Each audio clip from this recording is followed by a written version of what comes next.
Patricia Devima, Wall Streets of America. All right. Hello, Miss Patricia. Hi. Who's Tim this? Is John Jamerson. Pigford, North Carolina. Tim Pigford. God bless you, Tim. Reverend Al. I apologize, guys. We're just getting back. That's all right. All right. Okay. Everybody's calling in right now. This is Arthur Somerville from Baltimore, Maryland, D.C. And this is Queen Mother Mahadia Set from the Mighty Forefront. I'm in San Jose, California. Greetings, and it's a pleasure to have you here. Marshawn Kinsey, Compton, California, Mighty Forefront Commander. All right.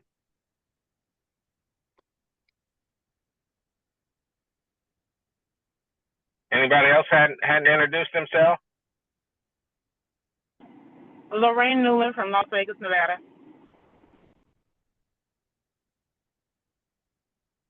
Vicky Howell from Mobile, Alabama, Africtown, Pritchard. All right. Lay Patton Bay, Memphis, Tennessee, from Memphis Dow Association. Kerry Jr. From Southeast Michigan Producers Association. We're a rural farm cooperative outside of Detroit, but I'm currently in Jackson, Mississippi. All right. Down there with my people.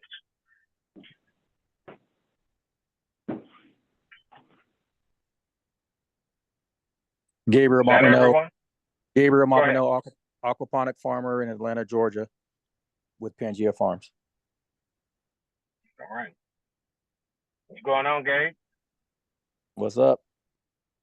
All right. All right.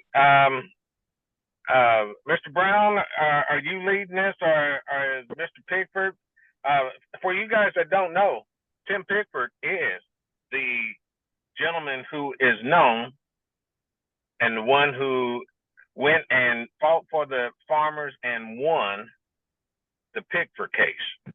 So that case that is named, the Pigford case, is named after him. He is the one who actually filed the suit and the one who went through all the drama for the farmers and won it. So that is he who is on the line, who spoke earlier, Mr. Pigford. So we got the royalty in agriculture on this line, Mr. Pigford, Mr. Sampson, Mr. Donald Brown, and of course the rest of you guys, because we all make up the court. So, Mr. Brown, you ready? All right, you got to come off mute though.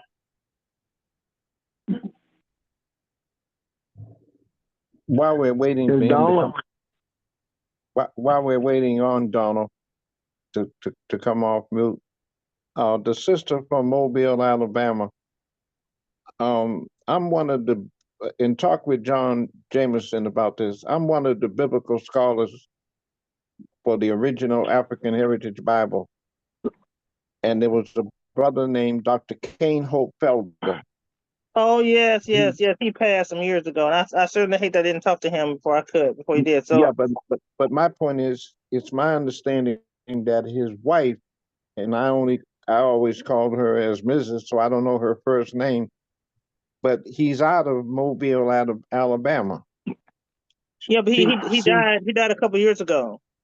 No, I heard you say that, but what I'm saying to you is that his wife is still alive, and I'm trying to get in touch with her because it's my understanding she's in Mobile, the Mobile, Alabama area is my point. That's true. Yes, she is. So try to, John can give you my number unless you're able to take it now. It's the 773. Hold on a second. This is Mr. Sampson. Yeah, Rev Al Sampson. Okay, hold on. What's the number again?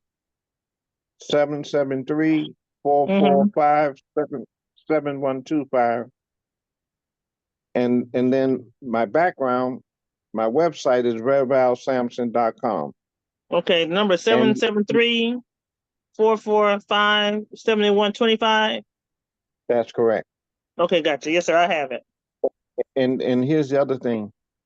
I gave John the Bible, so I now got to get you one so you can give John your information. But I gotta find her because I wanna lift her up. But I don't. But I understand she lives somewhere in the Mobile area.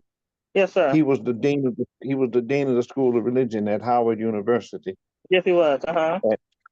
And we went to the Holy Land. We met Prince Aseel in Israel, and we got a chance to go there and meet the Ethiopian Jews, Christians, and Muslims, and we all cried because we represented the faith of our ancestors. So I'm so happy you're on the line. Yes, Okay, sir. God Thank bless. you. God bless. And your name is what again? It's Vicky Howell, VICKIIHOWELL. I was invited by Patricia Muhammad. Oh, okay. Okay, we have a couple people just came in. Sharon Mallory with 2020 Cooperative. Would you introduce yourself? And I believe somebody else came in with them. I didn't get to see who that was. Hugh. Okay. Hugh. I think I'm unmuted, but hello everyone. You are. My name is Sharon, and I am the executive director of the 2020 Farmers Co-op. We're a nationwide Black cooperative, trying to assist farmers in collectively growing and scaling together. Yes. All right. And there's somebody else that just came on. Hi, Go ahead. good afternoon. My name is Rehema Nkisi. I am living in Gambia, West Africa, but I also have land here in Mississippi in the U.S. And Sister Patricia is the one that let me know about the call. Thank you. All right. Thank you. All right. All right. Mr. Brown. Have you, did we lose him? Yeah, I don't know what. There he is. No, that's not him.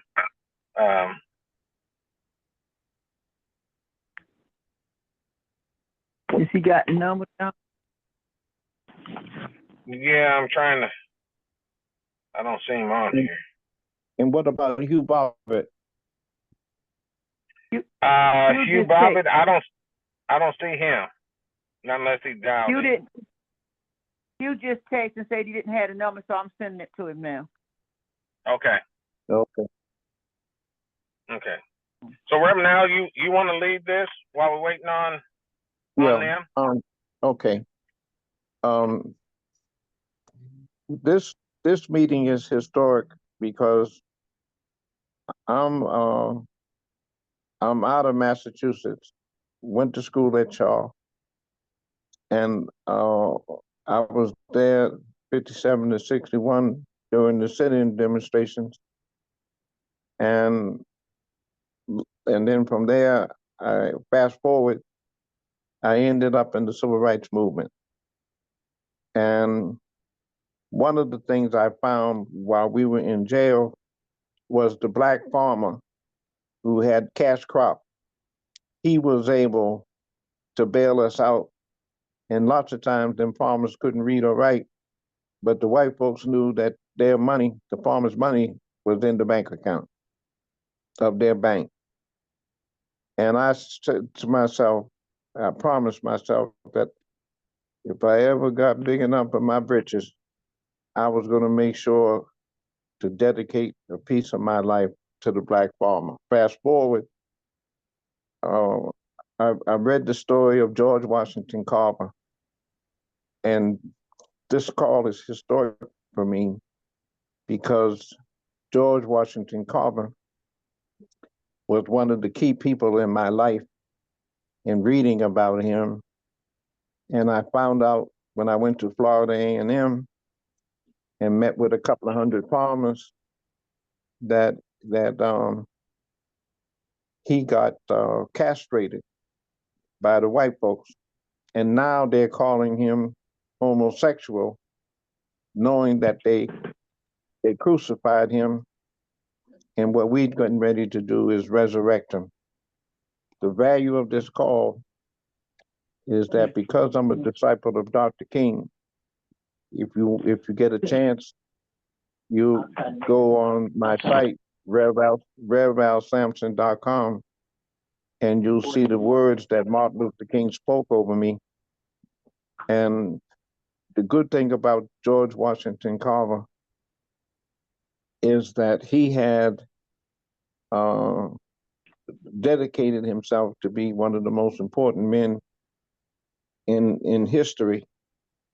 And what we have done today is Kwame Nkrumah out of Ghana, who went to Lincoln University on the East Coast. He studied the Martin King movement, the Montgomery bus boycott. He studied the Marcus Garvey movement. And he invited Dr. King to Ghana when he became the first Black president or African president for the country of Ghana. And I've been there several times.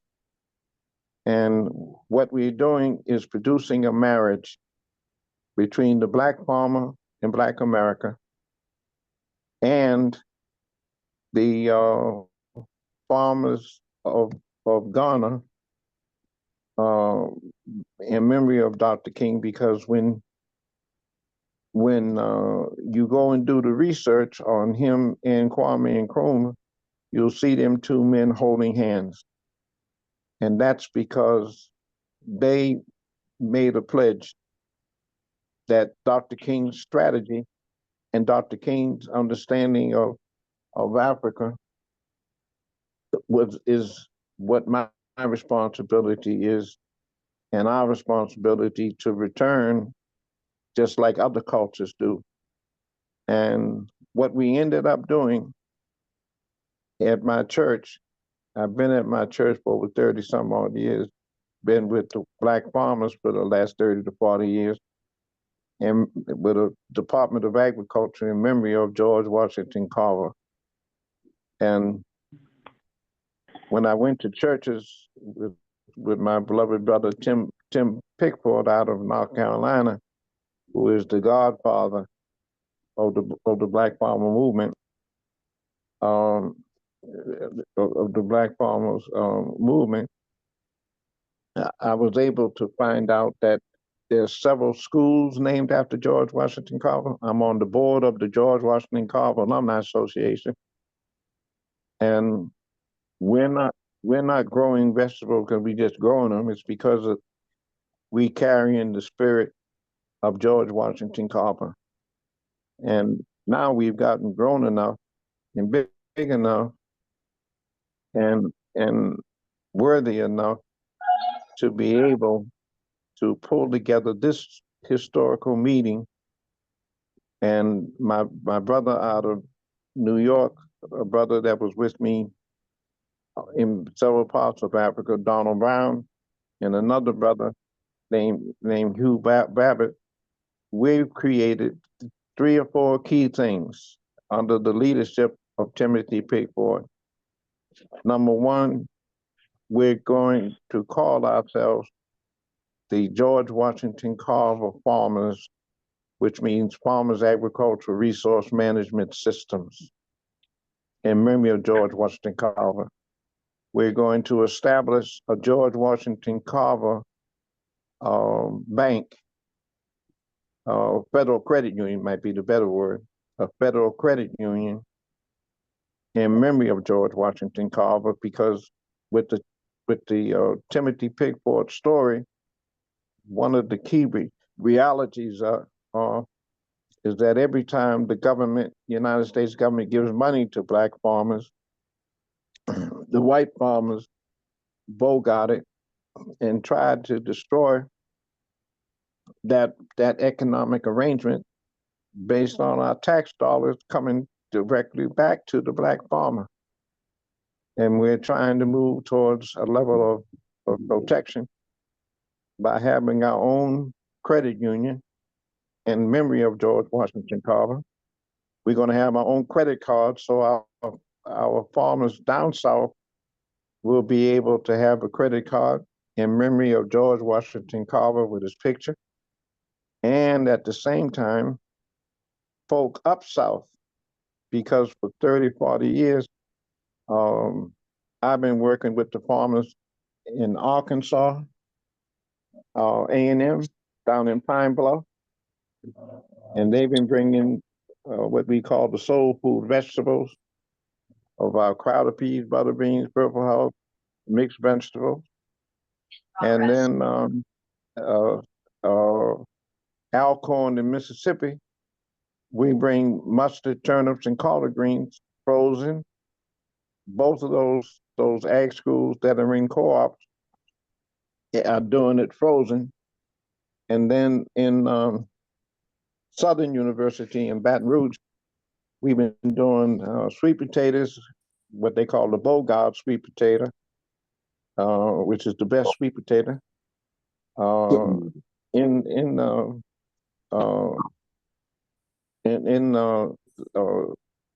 the South, in Baton Rouge, Louisiana, as well as Baton Rouge, Louisiana, as well as pecans.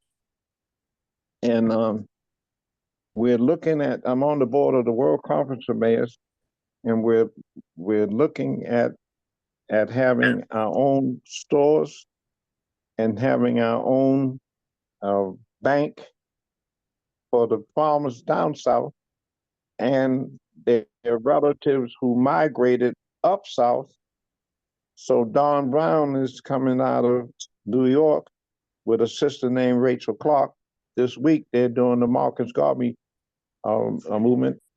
I brought vegetables out of North Carolina, South Carolina, and Virginia into New York, and then the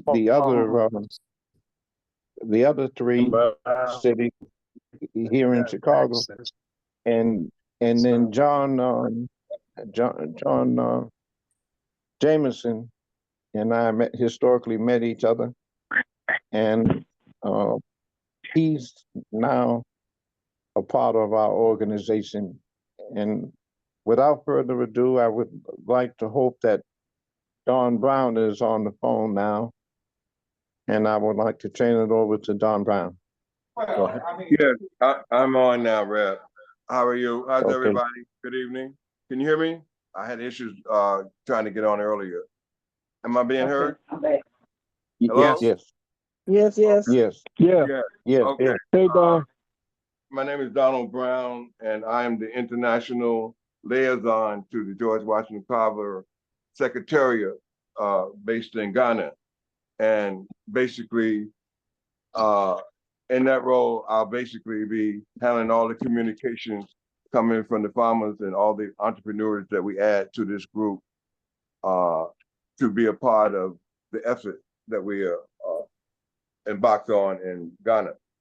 I'm also have put together some detailed information about the trip that we're planning for departing on September 11th from JFK. And we'll be in Ghana, be arriving in Accra either on the same day or early that morning. We haven't worked out the ticket itinerary yet, but just giving you an overview of what the expectations are. We will be departing from JFK on September 11th, arriving in Accra, and we will be in Accra until the 19th. There's a 4-day itinerary that's planned by Dr. Milana, will take us up to Kimtampo, I'm getting it right, which is the area of the 500,000 acres of land that has been donated to the Ministry of the Future, Dr. Milana's group, on behalf of the Diaspora. And the ultimate goal is we come with our skills, our resources, and to develop, and ultimately we try to turn this into a sovereign nation for the diaspora. That's the goal. But until that happened, he earmarked one group that he wanted definitely to come in and take a look first, and that is the Black farmers, to look at the agricultural opportunity that exists on that 500,000 acres. And that's why he wanted it set up at the Secretariat, so that the government of Ghana will recognize that we are coming with a full package as a Secretariat. And he'll be able to explain more, give us more details about that at a later date. But in the interest of time, we have a lot of people on the line. I want to welcome everybody. We have a lot of information to present. Before I bring Hugh on, Rev, I'd like to introduce Sandy Brown from Ghana. Is she on? Sandy? Okay, maybe she hasn't got on yet. Don, remind them about the letter that he gave us. Oh, okay. Pull that letter up, Cecilia. We have two letters of endorsement from and an invitation. One from the Ministry of the Future, from Dr. Milana, who would be the host for our group, and the other one is from the chieftaincy, the paramount chief, who donated the 500,000 acres of land for this purpose. Now, I say donated, but there would be a charge for administration costs for land that's divvied out for people can do, but it'd be very minimum. I just want to make you aware of that. The letter that Dr. Milana sent to Reverend Al Sampson, who is leading this effort along with Tim Pigford, but it was sent from the Ministry of the Future. Yes. And it basically says, Reverend Al Sampson, founder of George Washington Carver Farms. And of course, for those of you who didn't hear this the first time, the acronym for FARMS is Farmer Agriculture Resource Management System. I hope this letter finds you well. On behalf of the Kentampo traditional leaders, we write to you and your good organization to visit Ghana and Kentampo. The invitation was influenced by the good works of the Ministry of the Future. Kentampo has a vast natural virgin land available for settlement and commercial development. We also wanted to share some exciting news with you about Ghana. Ghana, a country with a rich history and culture, has been welcoming descendants of Africa in the diaspora throughout initiatives like the Right to Return in 2016, the Year Return in 2019, and the ongoing Beyond and Return program. And those programs, I have to say that they're designed to give Africans in the diaspora citizenship so that they can have a second option to come from where they're coming from. Hey, Donald, can you put that letter in the group? Can you put it in the chat box? Yes, we can do that. And in closing, he says, Kentampo Community Land Development Project has incredible opportunity to acquire and develop portions of the 500,000 acres of land in Kentampo. Section of this area have been reserved for agriculture. Pull up the other page. And it's closing, it's been reserved for residential, commercial, industrial, and agricultural purposes. Rather you dream of settling down, starting an agricultural venture, or investing in Ghana's future development, Kentampo provides a promising canvas for your aspirations. Feel free to explore further and visit the historical monkey sanctuary, Kentampo waterfalls, and immerse yourself in the stories of resistance and trumpet. Kentampo is more than a tourist destination. It is an invitation to rediscover your identity and be a part of Africa Rise and Resistance. Wishing you well, best on your journey, Dr. Milana. That's the letter that was sent to Dr. Can you mute your phone, please? That's the letter that was sent to Reverend Al Sampson on behalf of the Ministry of the Future and the regional chieftaincy that gave the land. I'm not going to read his letter because I posted on it, but it's basically said it's pretty much the same from the office of General. This is the chief and paramount chief who actually gave the land. We have another welcoming letter, but in the interest of time, I'm going to post it on the link so you guys can have access to it. So But you the know, good thing, welcome to the motherland, and it's the Black farmers going to have the an opportunity to have as much land as necessary that they feel that they can have the farm on to raise the food production and the like without and the the good thing, restrictions we have here in the and U.S. and the good thing about Don is that he lives in New York, but he also has land in Ghana, and we have other people. Fred Hampton from the Black Panther, his daddy, who got assassinated by the white folks.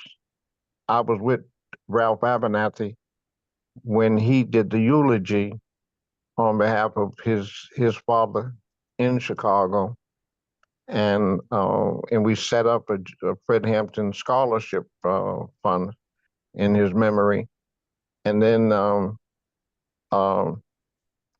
the other good thing that came out of all of this is Steve Coakley, who had what they call the boule.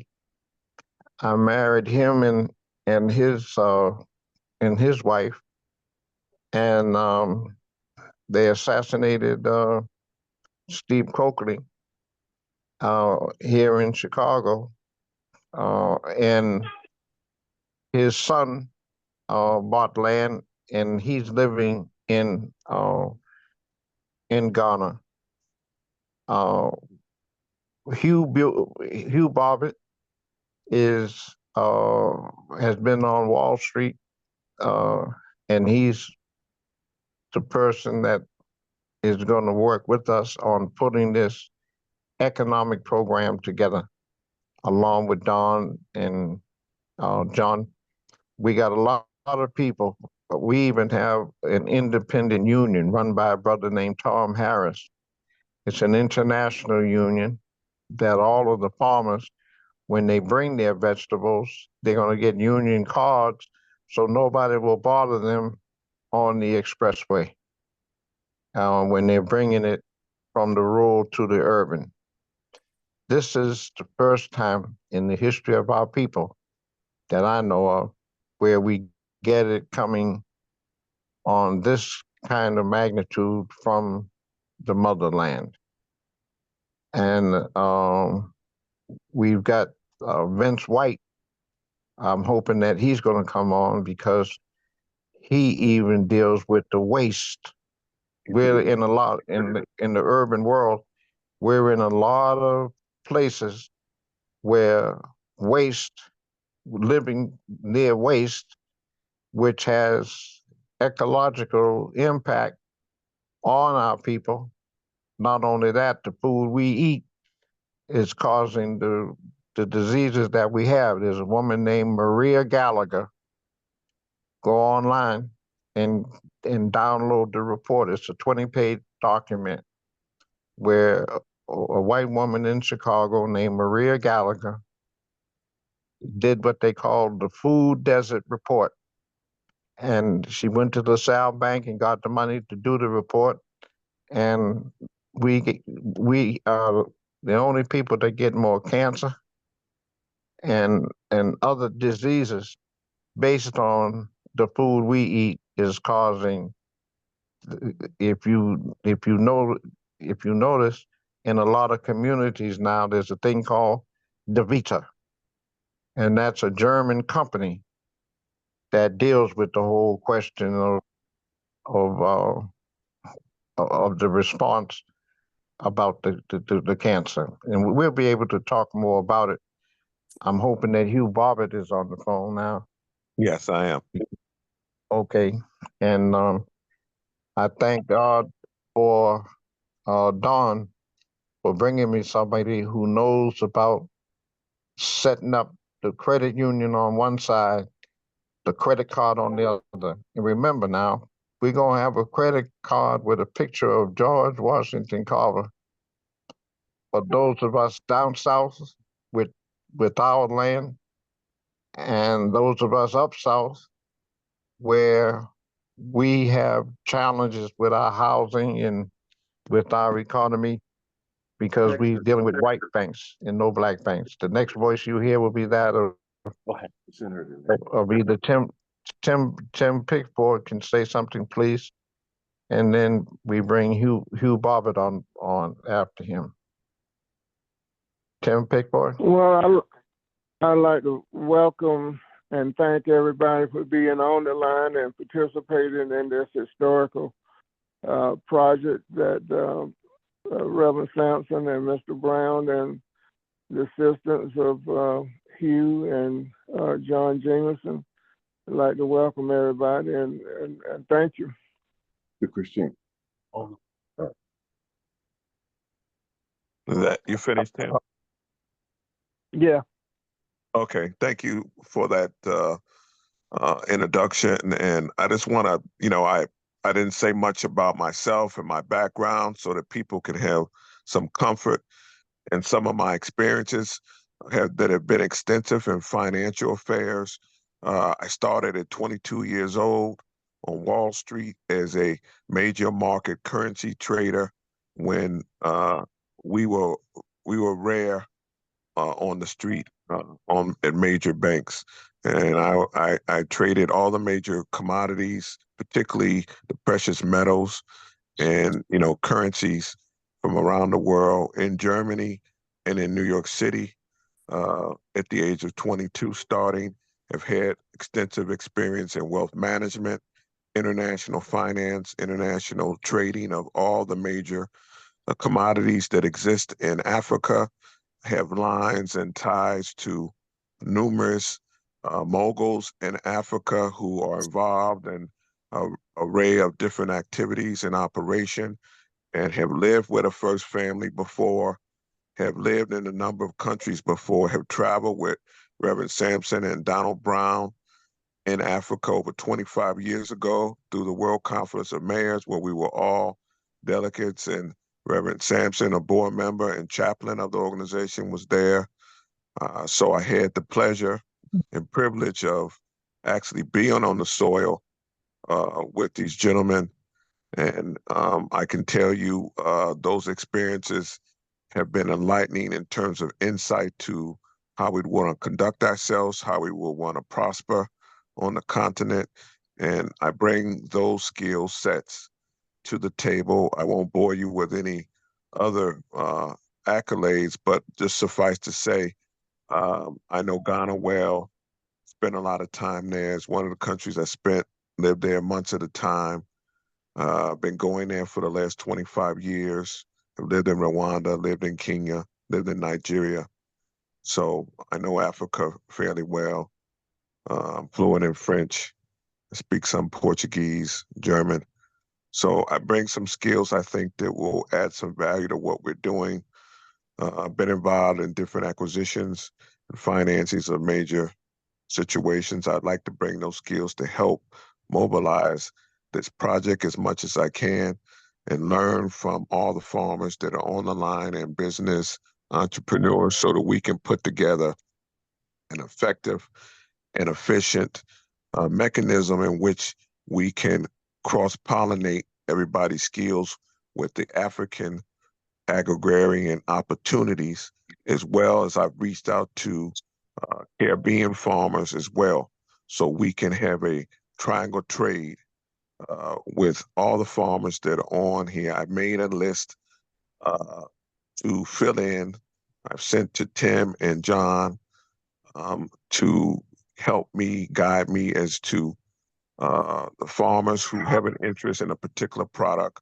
I'd like everyone on the call that is a farmer and everyone to give us an idea, a short statement as to what products you specialize in, a very important piece that we document and that we illustrate so that we can integrate that into the mission of what we are embarking upon, which is a great mission, a mission of health, wellness, and wealth for our communities in the United States, African American, African descent communities, as well as Africa on the ground.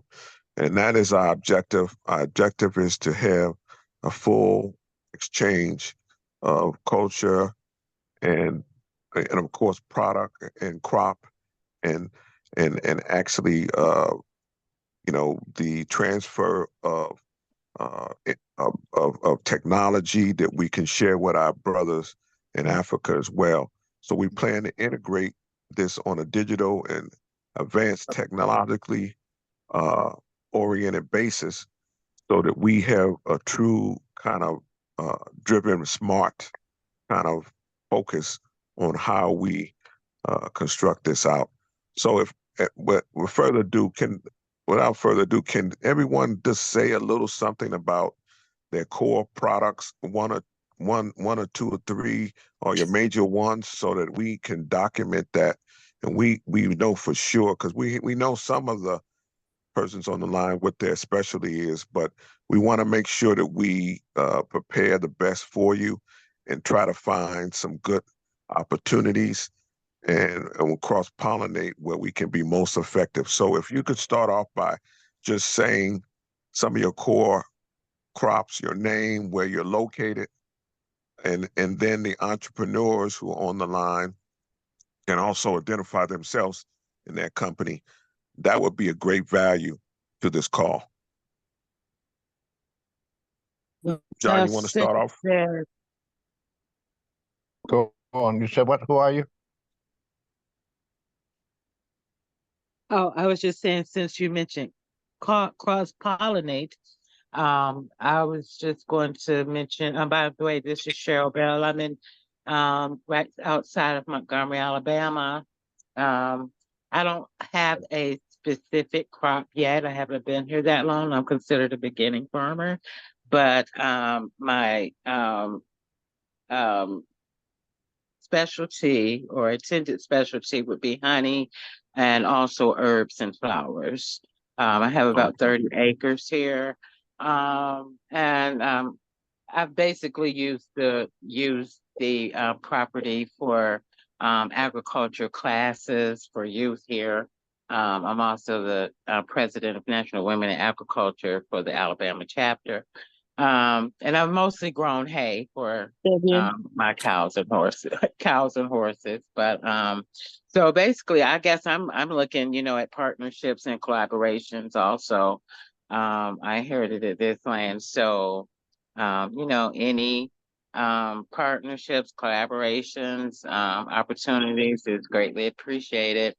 I've been working with the National Resource and Conservation Department and Farm Services Agency here, but I'm not that thrilled about the way they actually want you to do business, or the way they require you to do certain things, like putting up your land for collateral for just a few $1,000s and things like that. So yeah, well, we'll be able to help you with that. Yeah. And that's the other reason why we have Tim on the phone, because he can guide you through that. But the other key thing is that you said was the herbs. Yes, sir. Because one of the key things when I mentioned George Washington Carver, he's always in a little wagon with a donkey.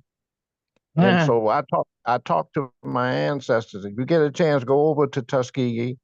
Yeah, as a matter of fact, I took my youth group there a couple of years ago. Great. We did, yes, sir, and because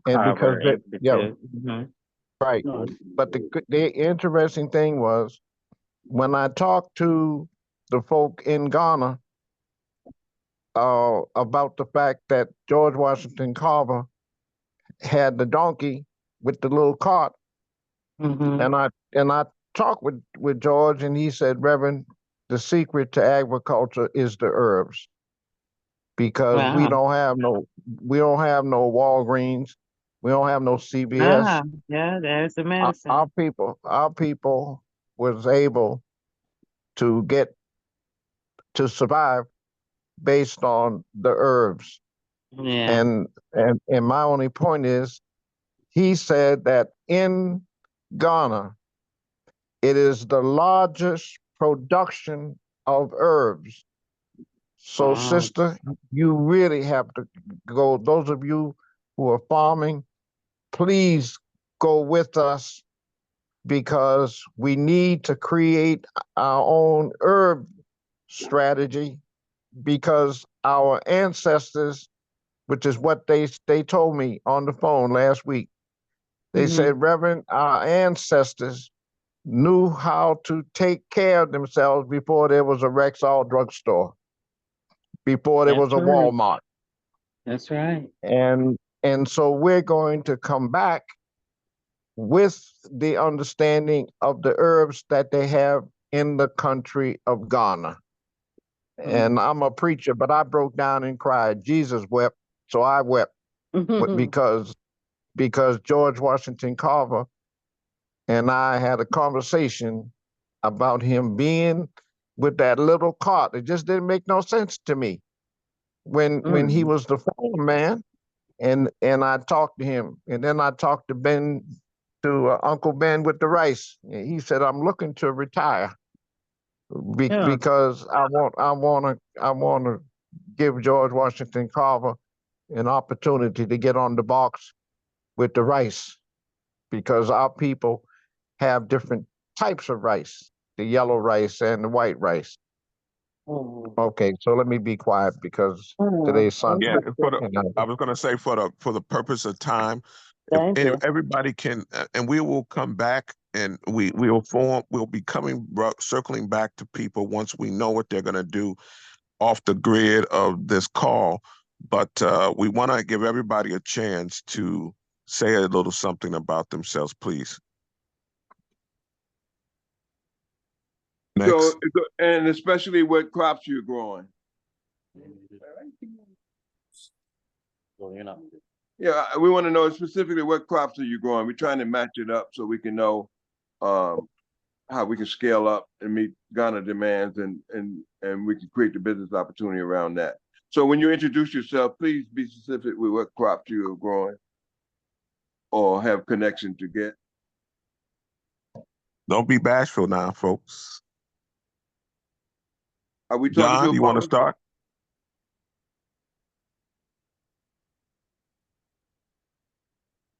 We got John, 20 you people want to on the say line. something? We got 25 people on the line. They introduced themselves initially, but I don't think they identified the crops. I don't recall.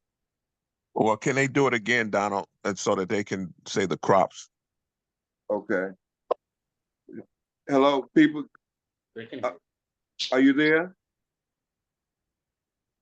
Sure, we are here. Hello? Hello? Okay. Can you just identify yourself again and tell what crops you engaged in farming with? Okay, so my name is Francis Opaitete. I come from Ghana, but currently on an assignment in New York City up to the end of September. Yes, back in Ghana, I'm into cocoa production. Thank you. Cocoa production in Ghana. Very good. Thank you, my brother. Okay, how do you spell your name, sir? Hello? Can you spell your name, sir, please?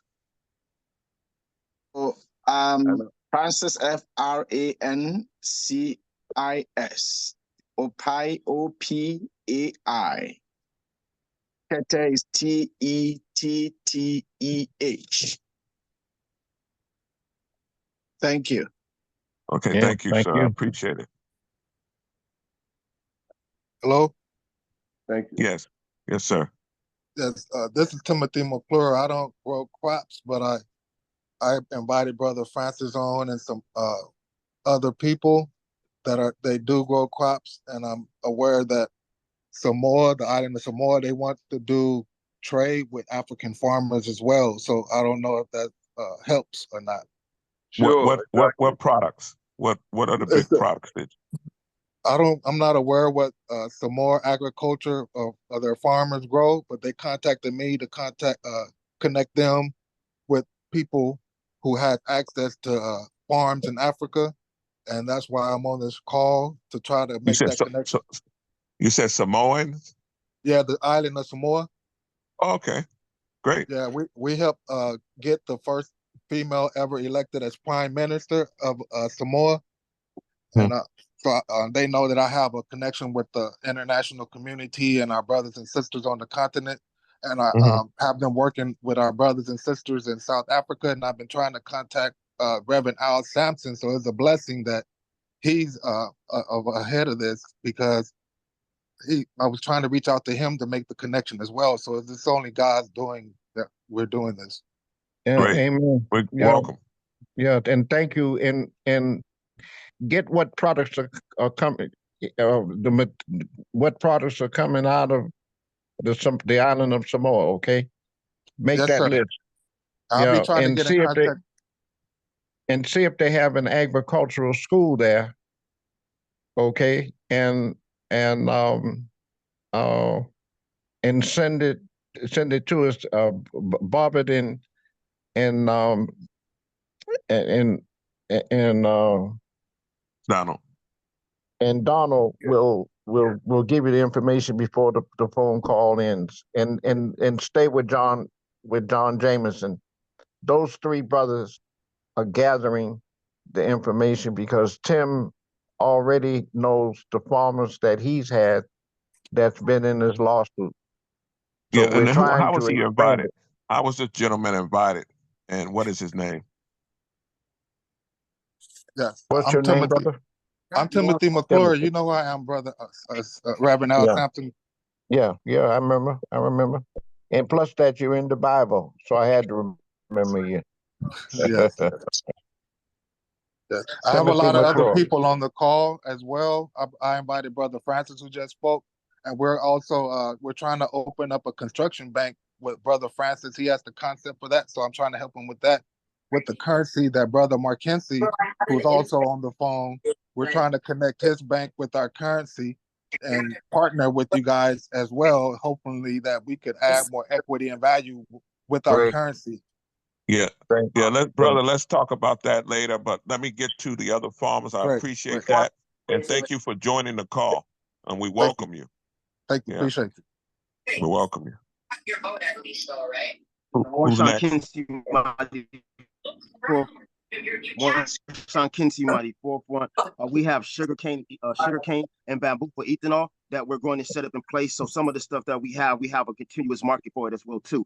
Also, we're one of the things we've been having trouble with is as we start to ship and start to get things coming in, we don't have enough like black captains and black pilots. So we're starting a program coming out of Compton. We don't call them gangs, we call them community. Okay, what's your name, brother?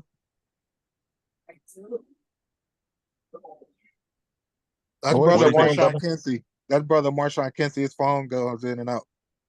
Okay, no problem. And next, please. I'll speak.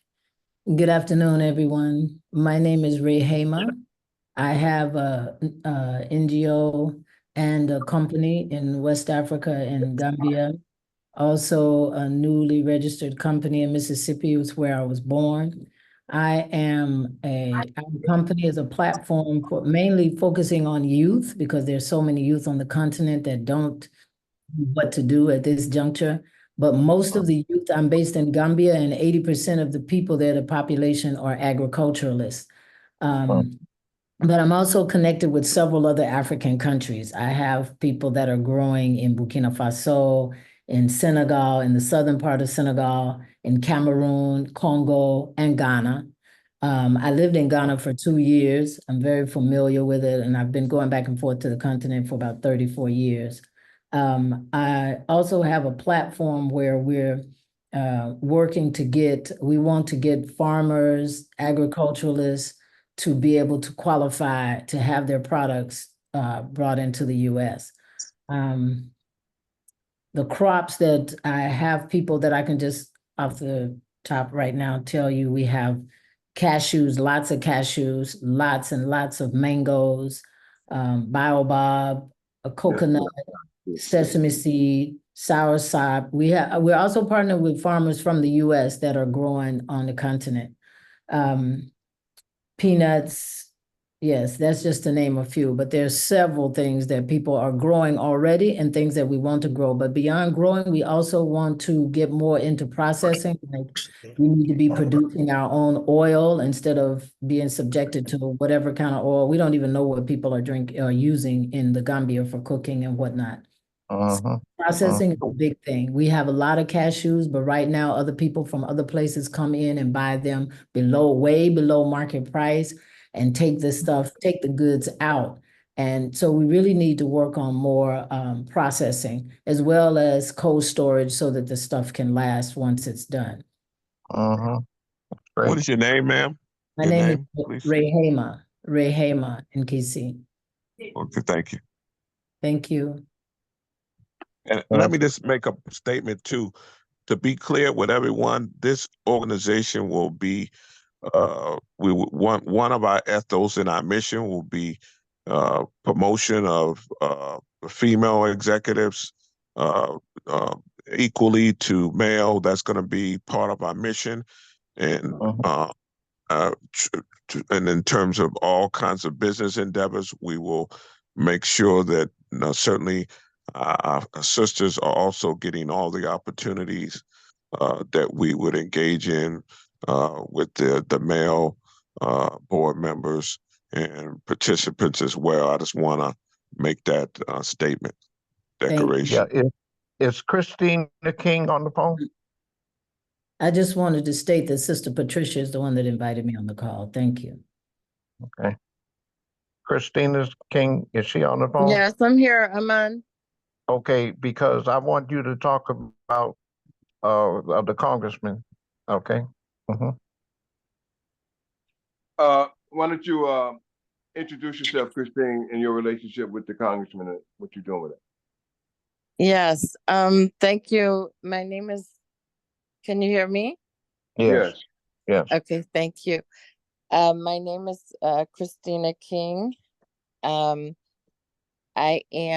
work with Reverend Al Sampson with an organization, the Shiloh Institute, connecting Israel, Africa, and the diaspora, specifically Black America, Black Leadership Organization, an advocacy organization. Our focus in helping to develop ethical global leaders to impact the world for good, and specifically in developing and educating advocates to impact American foreign policy towards Africa and the African diaspora.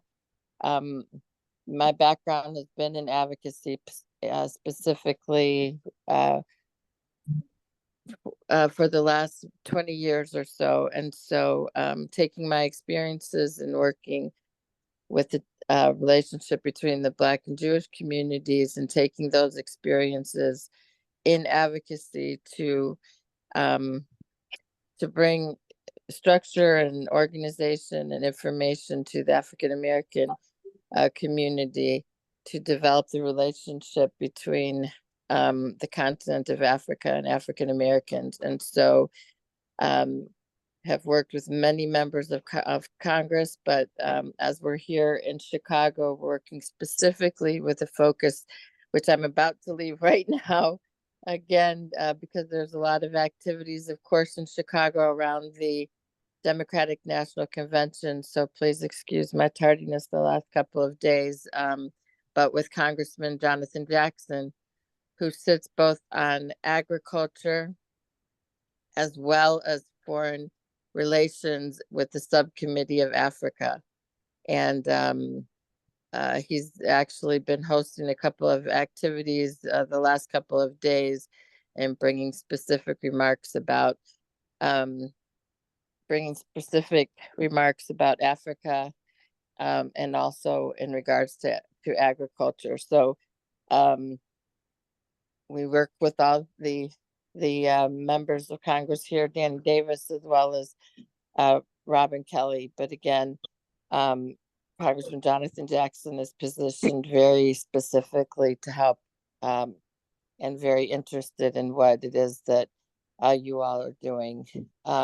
We also were able to position Reverend Al Sampson with his many years of experience, and he's well known, as we hear on the call, for his commitment to the Black farmers, to be the head of Congressman Jackson's committee on agriculture, on his constituency committee on agriculture.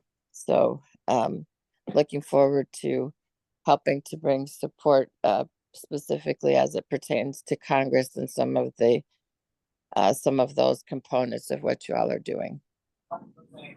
And I just wanted to say, for everybody's notice, that Miss King will be our point person for all, congressional and governmental activities for what we would be involved in.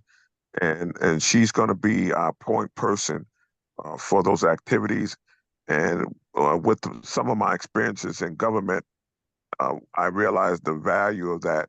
So she's going to be a very important link for all the farmers and what we're trying to do so that we can maximize some of the existing opportunities that exist within the U.S. government for products that we can sell and cross-pollinate with the African continent.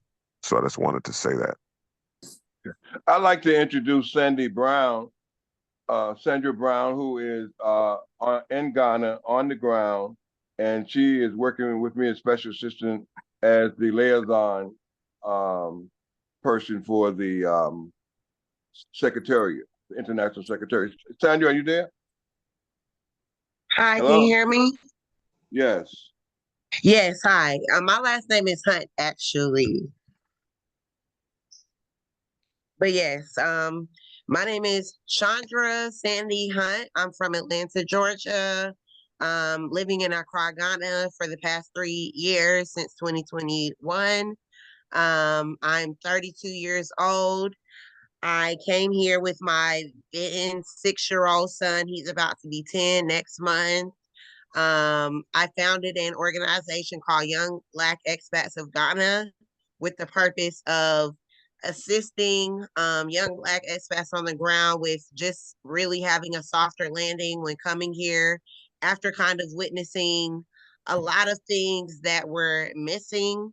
And I own a restaurant called Southern Teen Cafe. I'm half African American, half Caribbean. So our mission at Southern Teen Cafe is connecting the diaspora through food. And, I am all about, sustainability and trying to, teach young Black people how they can, come to West Africa and relocate and, just really create, sources of income and all that kind of thing for ourselves.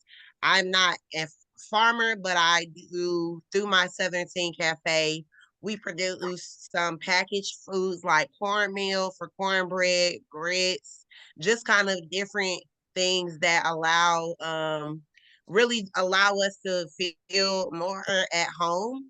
So I'm not gonna say that I'm like a pro at it, but those are some of the things that I've started doing and I'm currently working on. So I'm just here to learn and take all the information in. Sorry, I'm a little bit under the weather, but yeah, that is me.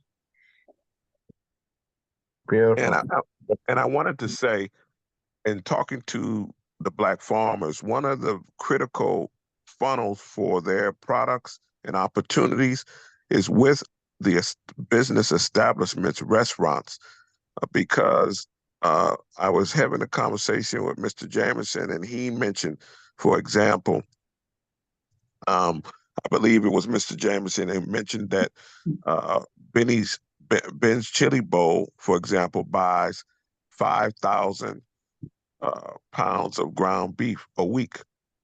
So a lot of our restaurants on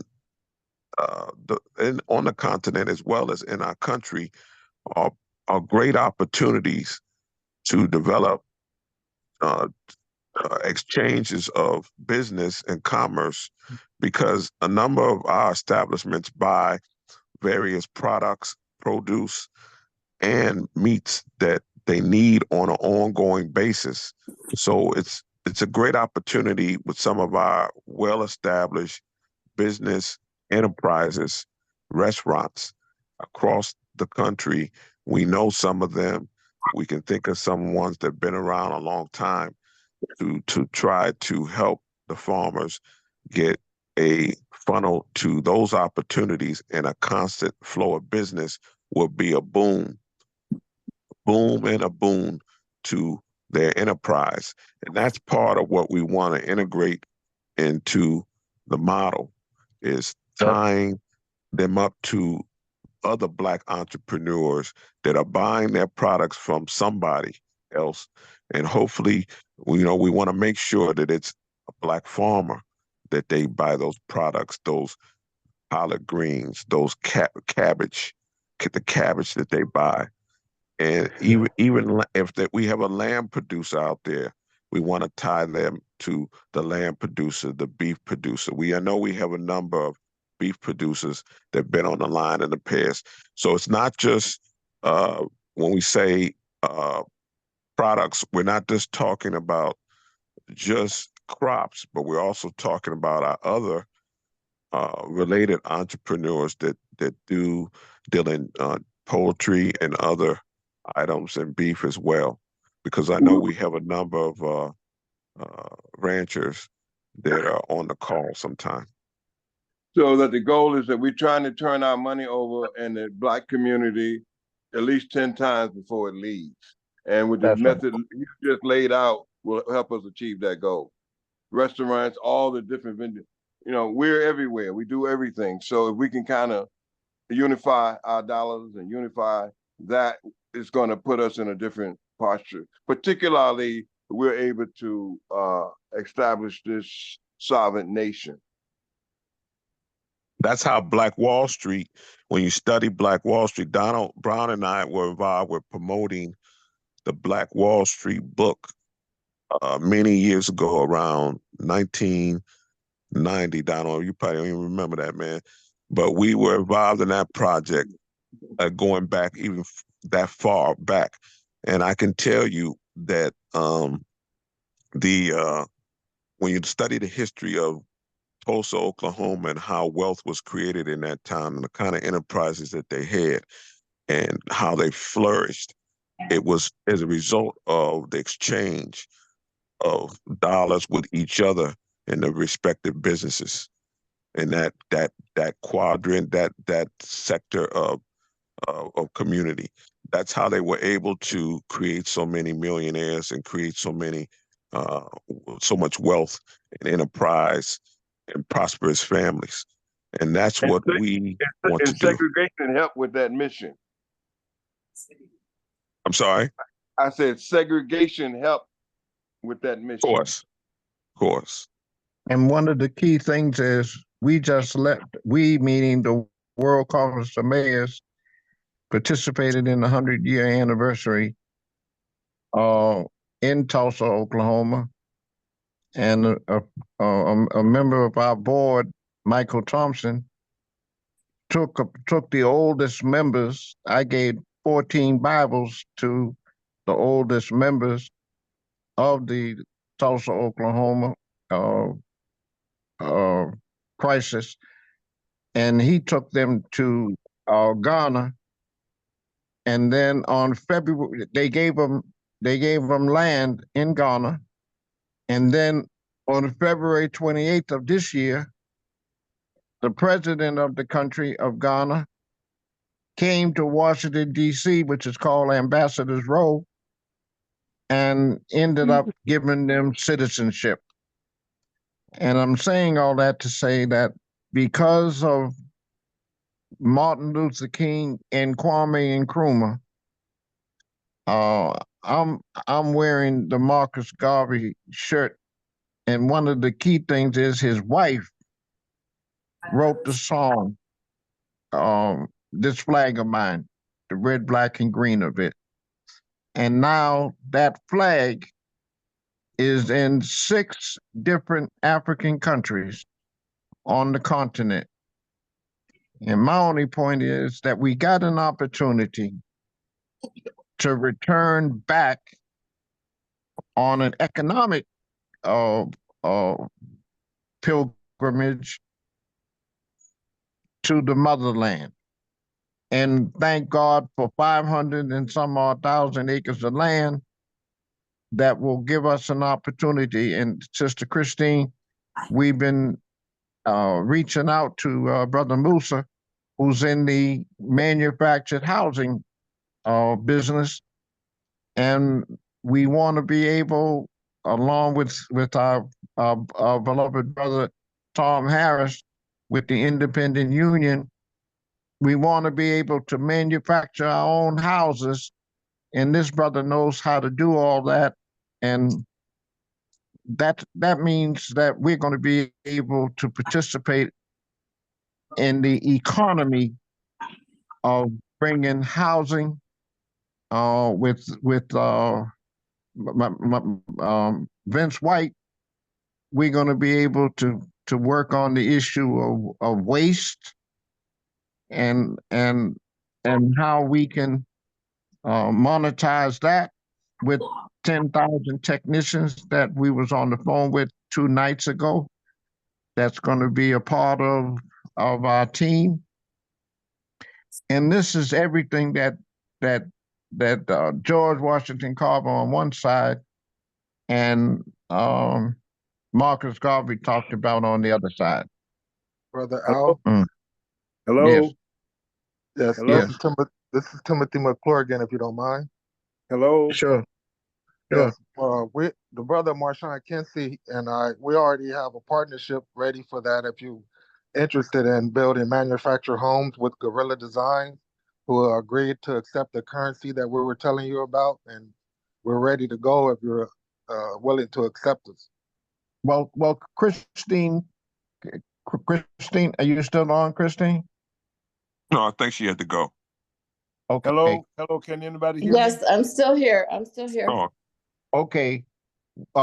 Christine will hook you up with brother Menace Muhammad, and because he's able to do that, and I call him he's a Muslim, but I call him my co-pastor at my church, because of the relationship I have with Dr. King, meeting with the Honorable Elijah Muhammad on one side and Malcolm X on the other side, where when Martin went to jail, it was Malcolm X that gave comfort to Coretta Scott King.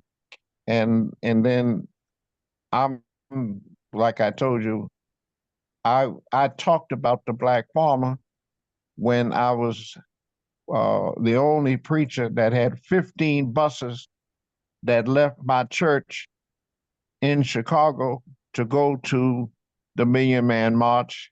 And based on that, Gaddafi saw us, and it was Gaddafi that helped Minister Farrakhan buy the Greek Orthodox Church on 76th and Stony Island, which is now called Mosque Mariam.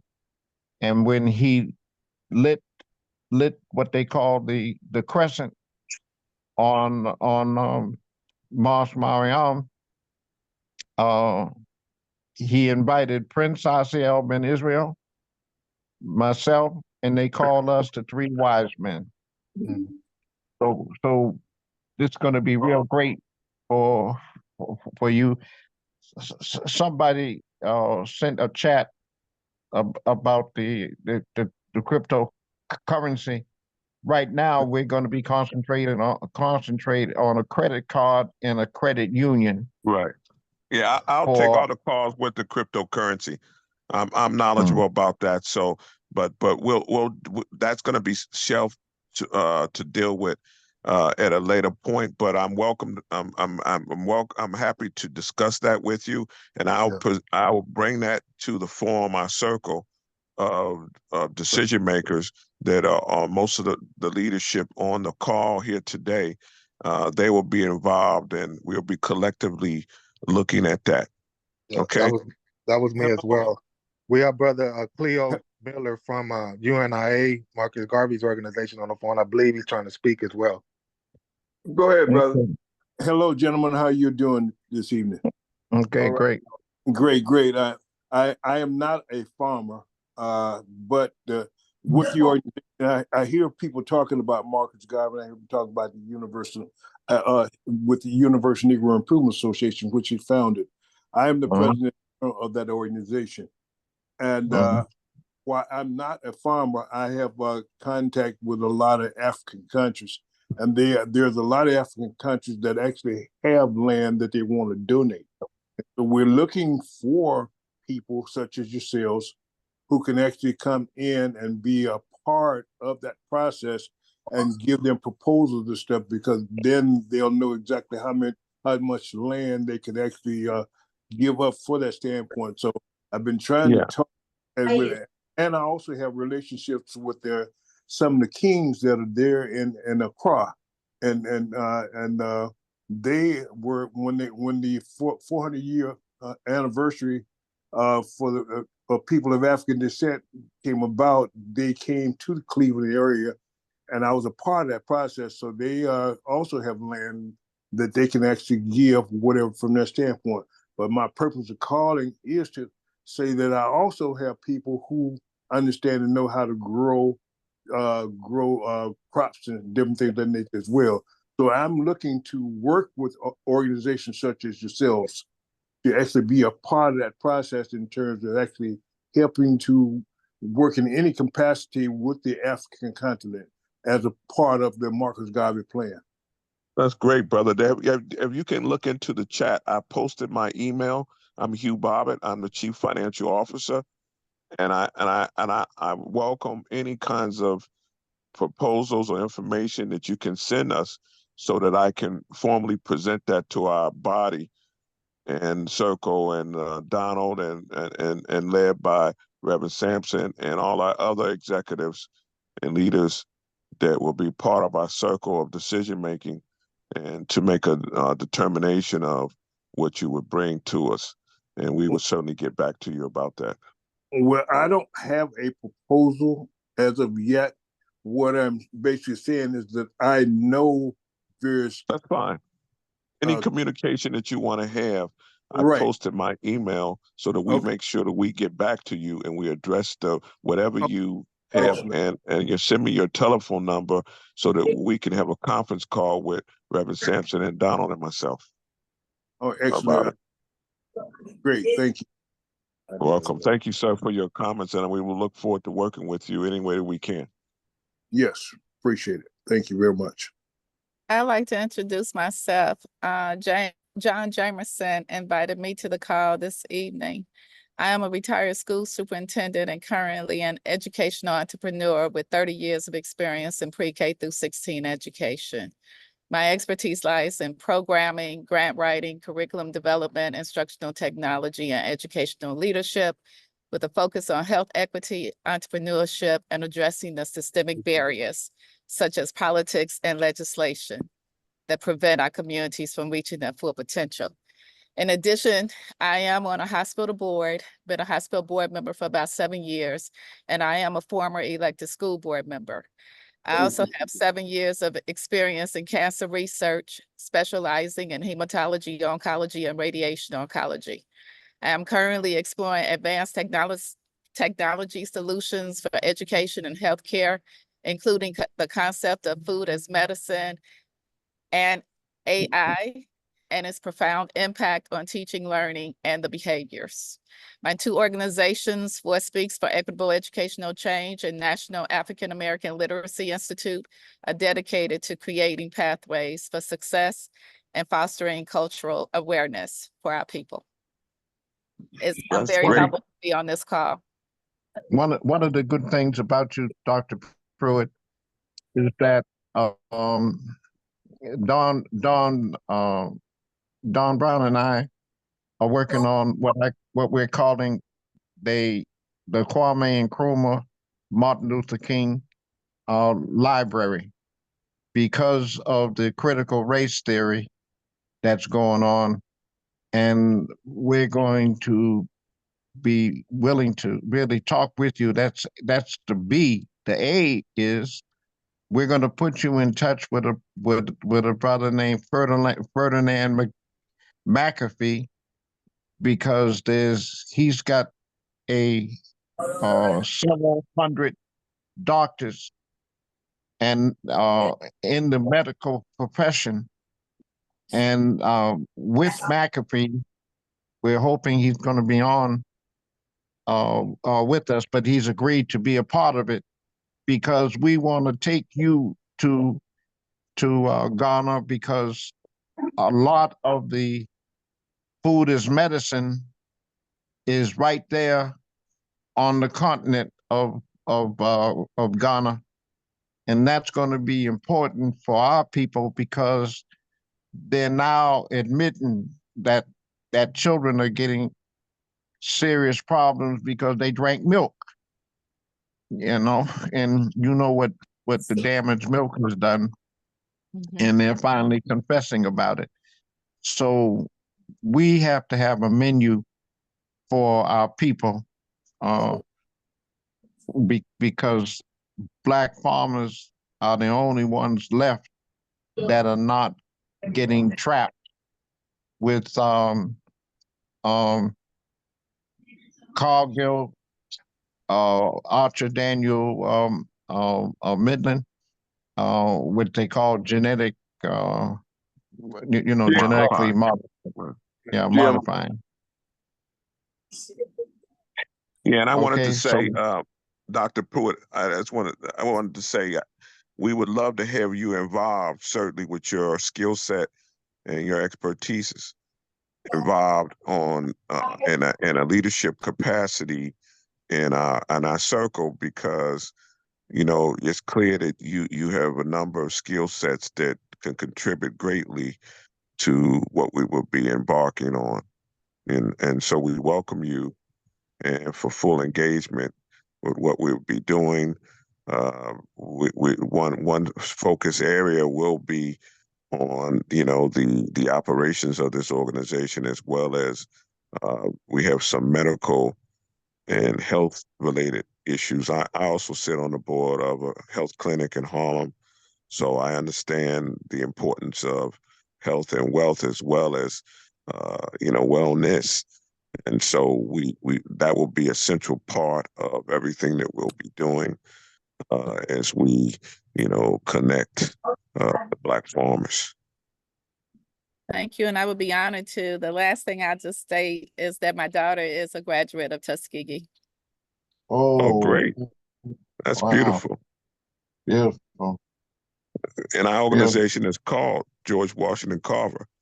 You understand? So we wanna give him full recognition in this initiative. He was such a great man when you study him. Absolutely. And Dr. Pruitt, I'd like to welcome you also. We certainly the skills that you offer, and particularly the AI piece that you mentioned, because we want to be operating in the modern world. Many of us are just getting a hold of some of the 21st century stuff. So clearly those skills and and Donald, she comments, she's talked about involvement with the youth, which we have both been active in, and all of us, Reverend Sampson, myself, and Donald, we've been involved in different capacities in incubating the youth in all kinds of programs to enlighten them about our culture, our history, Africa, and we would love you to be at the epicenter of that. Sure. I would love to be there. Thank you. Yeah, for years we've been taking high school students over to Africa, Senegal, Gambia, Ghana, and the impact that it's made on their lives has been tremendous. So most of them adults, 95% of them are college graduates, got families, businesses, have gone on, but they got a culture, a perspective. And that's yes, what and my better half wants to establish a cultural center, and I would love to link you up with her. And she's also going to be involved in our organization in helping. We're planning to have events where we have farm to table events where we bring together That's a right. lot of our different Black entrepreneurs and producers of products, even the producer of honey. We That's want to bring all the different products together to have a collective in the communal kind of setting with Hugh, our Black farmers. is she available to share with us? Is she she said available to yes. share? I can see if she can come on the line. Yeah. Yeah. Hello. Yes. Can you introduce yourself, Hugh? Yes, my name is James Brady. I was invited by Brother John Jameson, and I'm in California. I'm an urban ag tech consultant, and I basically grow food without soil, up to 95, 98 different varieties, herbs, microgreens, broccolis, pretty much anything. I just was awarded a innovation grant from USDA where I have a pilot program set up on the island of Kauai in Hawaii. And I just went into manufacturing last week of a new gardening system that doesn't use soil. We use aquaponics, hydroponics, and vermoponics, which is more of breaking down non-acidic food, turning it into compost to grow more food with. So I wanted to share, I was in Ghana last January, and I'm connected with Dr. Newton, who is a horticulturalist at Kwame Nkrumah University, and I was able to speak to his students there last year. We'll be heading back to Ghana in October. I'm also a Moringa ambassador. When we talk about health and wealth, I'm trying to get my people, the culture, to adopt Moringa as having a pharmacy in your backyard. Just plant a tree and you'll be healthy throughout your life and your career. That's just a little bit about myself, and I'm happy and delighted to be on the call. Dr. Newton, I did invite him, so he may be on the call, I'm not sure. But anyway, James Brady, I'm in California, and it's a pleasure to meet everyone. Well, we welcome you, Brother Brady, and what you bring to the table. I know Rev want to say something since you mentioned herbs and all of that. I know he got to say something behind that. Yeah, well, yes, because what I want to do is all of us came out of a culture where our mamas, our grandmamas, had asparagus bag. We had a way before there was a Walgreens and a CVS or Walmart. And what they've done in America is taken over the medical industry, and they got us in a situation where we only live to die, and they shorten how long we're gonna live. And the only thing I'm really blessed because I started with Dick Gregory and a woman named Photonia in Chicago, and I knew what's his name, Senna. I knew the other brother that went to jail. That his name escapes me right now, but I'm happy. Who? Sebby. Yeah, CB. Yeah, that's right. That's right. And my only point is we're trying to maintain the integrity of what's in the earth, and George Washington Carver was able to get out of the earth to explain to us how to work on it. There was a brother that knew Tim Pigford that was on, and I'm still trying to get him because I got people who are diabetics, and they need the formula, and there was a particular product or herb that grows, and I forgot the name of it, but but his mother taught him how that can cure diabetes. So I'm only saying one of the weaknesses is with the technological world we're in, we get information, but we don't go back to grandma and grandpa. My mama had an asparagus bag coming out of North Carolina. And in Burlington, North Carolina, my uncle, Dr. Perry, had a drugstore, and he was the pharmacist in the drugstore. But he gone because I was just a child, and I didn't understand the impact. But I now am blessed with Ghana being one of the major countries, and we have a brother, like I said, we're going to get in touch with him because he's got a team of doctors that we're going to set up another conference call with y'all,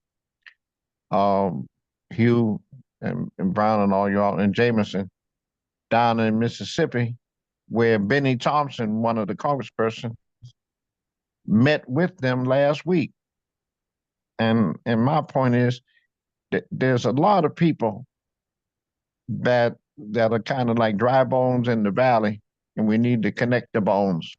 Remember the song, them bones, them dry bones.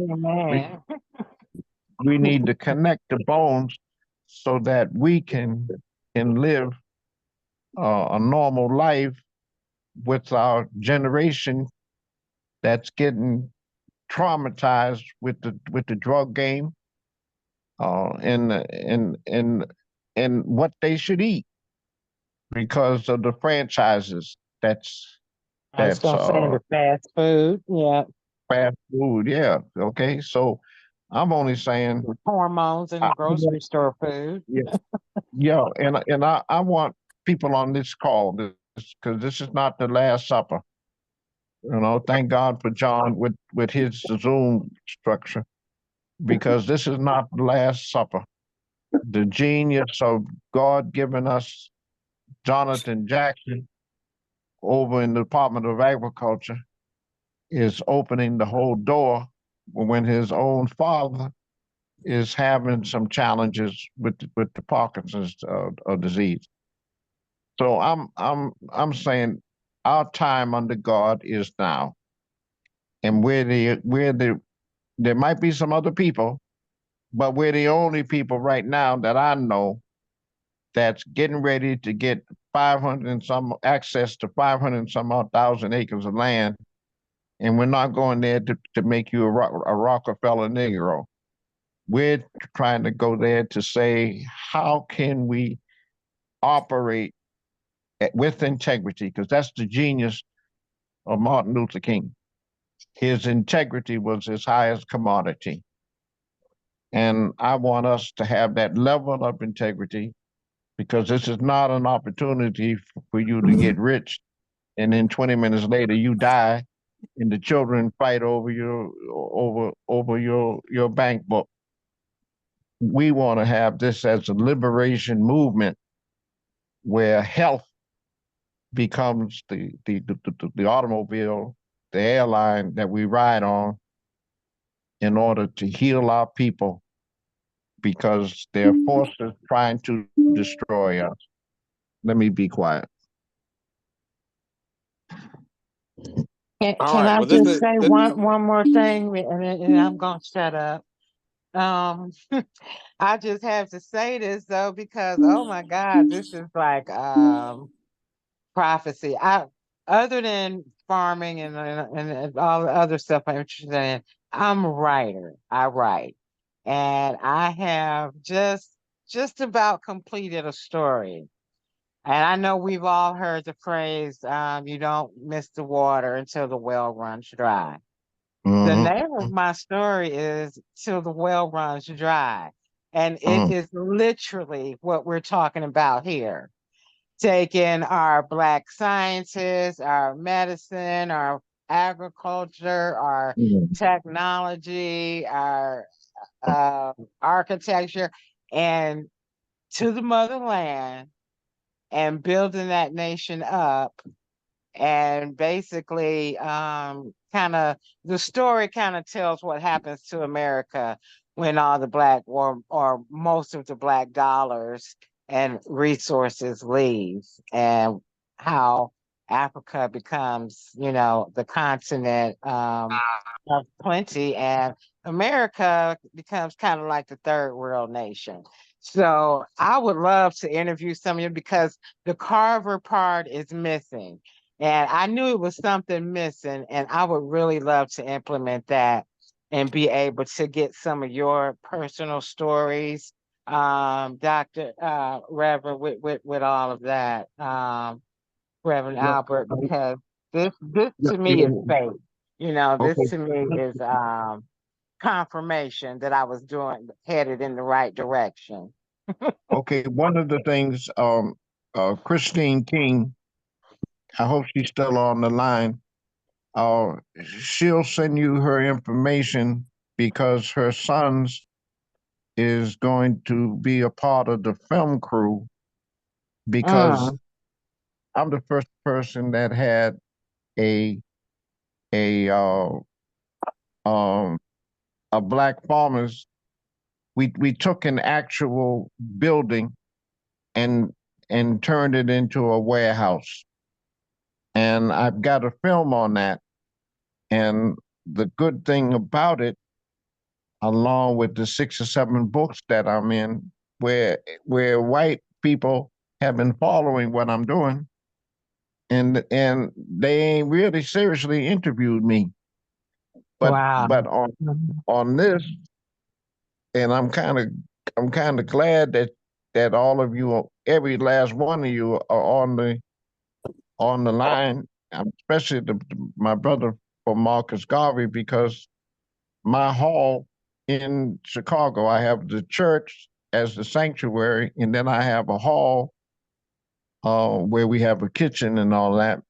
And because I look like Marcus Garvey, I named my hall after Marcus Garvey, and Wow. I've got the 54 African flags that was hanging in my particular building. Wow. So, and then Christine is taking up the responsibility with her Shiloh. We're on that board, and we're talking about the original African Heritage Bible. And then the other key thing is there's a brother named Rick Kittles who started at Howard University School of Medicine, and now he's down in Morehouse School of Medicine. And I'm an adopted child. And based on that, he was able, this brother, Rick Kittles, he ended up creating African ancestry. And we're going to further down the line get brothers and sisters because on my mother's side, because you swab your mouth, and on your mama's side, I'm from Sierra Leone. On my daddy's side, I'm I'm I'm Igbo, and I come out of Ghana. I mean, yeah, I'm sorry, I come out of Nigeria, and they gave me a name. And he just finished with his 20 some odd year anniversary with his whole idea of African ancestry. So we've got a lot of broken pieces that we can pick up now because of who we are and whose we are with this particular call with Brother Bobbitt and Brother Don and each and every one of you, Brother John, especially Brother John, because he and I, whoever heard of the 40 acres and a mule and him being in Indiana, and I've been at his conference. So this is a great moment for us to be the sons and daughters of God. And I want to say, in the spirit of the Black farmers, that he mentioned John, we have on the phone, John, and for those of you who don't know, his family has been in farming since 1855. Wow. What black families do you know that have consistently been farming since 1855 in this country? Zero. So that's, I mean, that speaks volumes. John, why don't you say a few words, brother? I think it's all right. Hello to everyone. As I said, it's an honor to be here amongst these greats, to be within their circle, to have this opportunity to be able to share and partner, collaborate with all of you. As they said, I'm John Jamerson. I'm from Indianapolis, but I live in Lyles Station, Indiana, Lyles Station, Indiana. Lyles Station is the last remaining African-American settlement in Indiana. It, along with my father-in-law, Norman Greer, are featured in the Smithsonian African-American Museum of History and Culture. He's in there as they said, one of the last remaining African-American farmers still farming family-owned land that they own pre-Civil War, 1855. What we do here is a host of things. We do row crops, so we grow corn, soybean, wheat. We also do fresh vegetables and produce. We do aggregation. We do conferences, collaborations.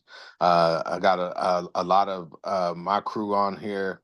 We have what we call the Legacy Farming and Health Group, which we created the LIFE project, and LIFE stands for Legacy, Innovation, Farming, and Economics.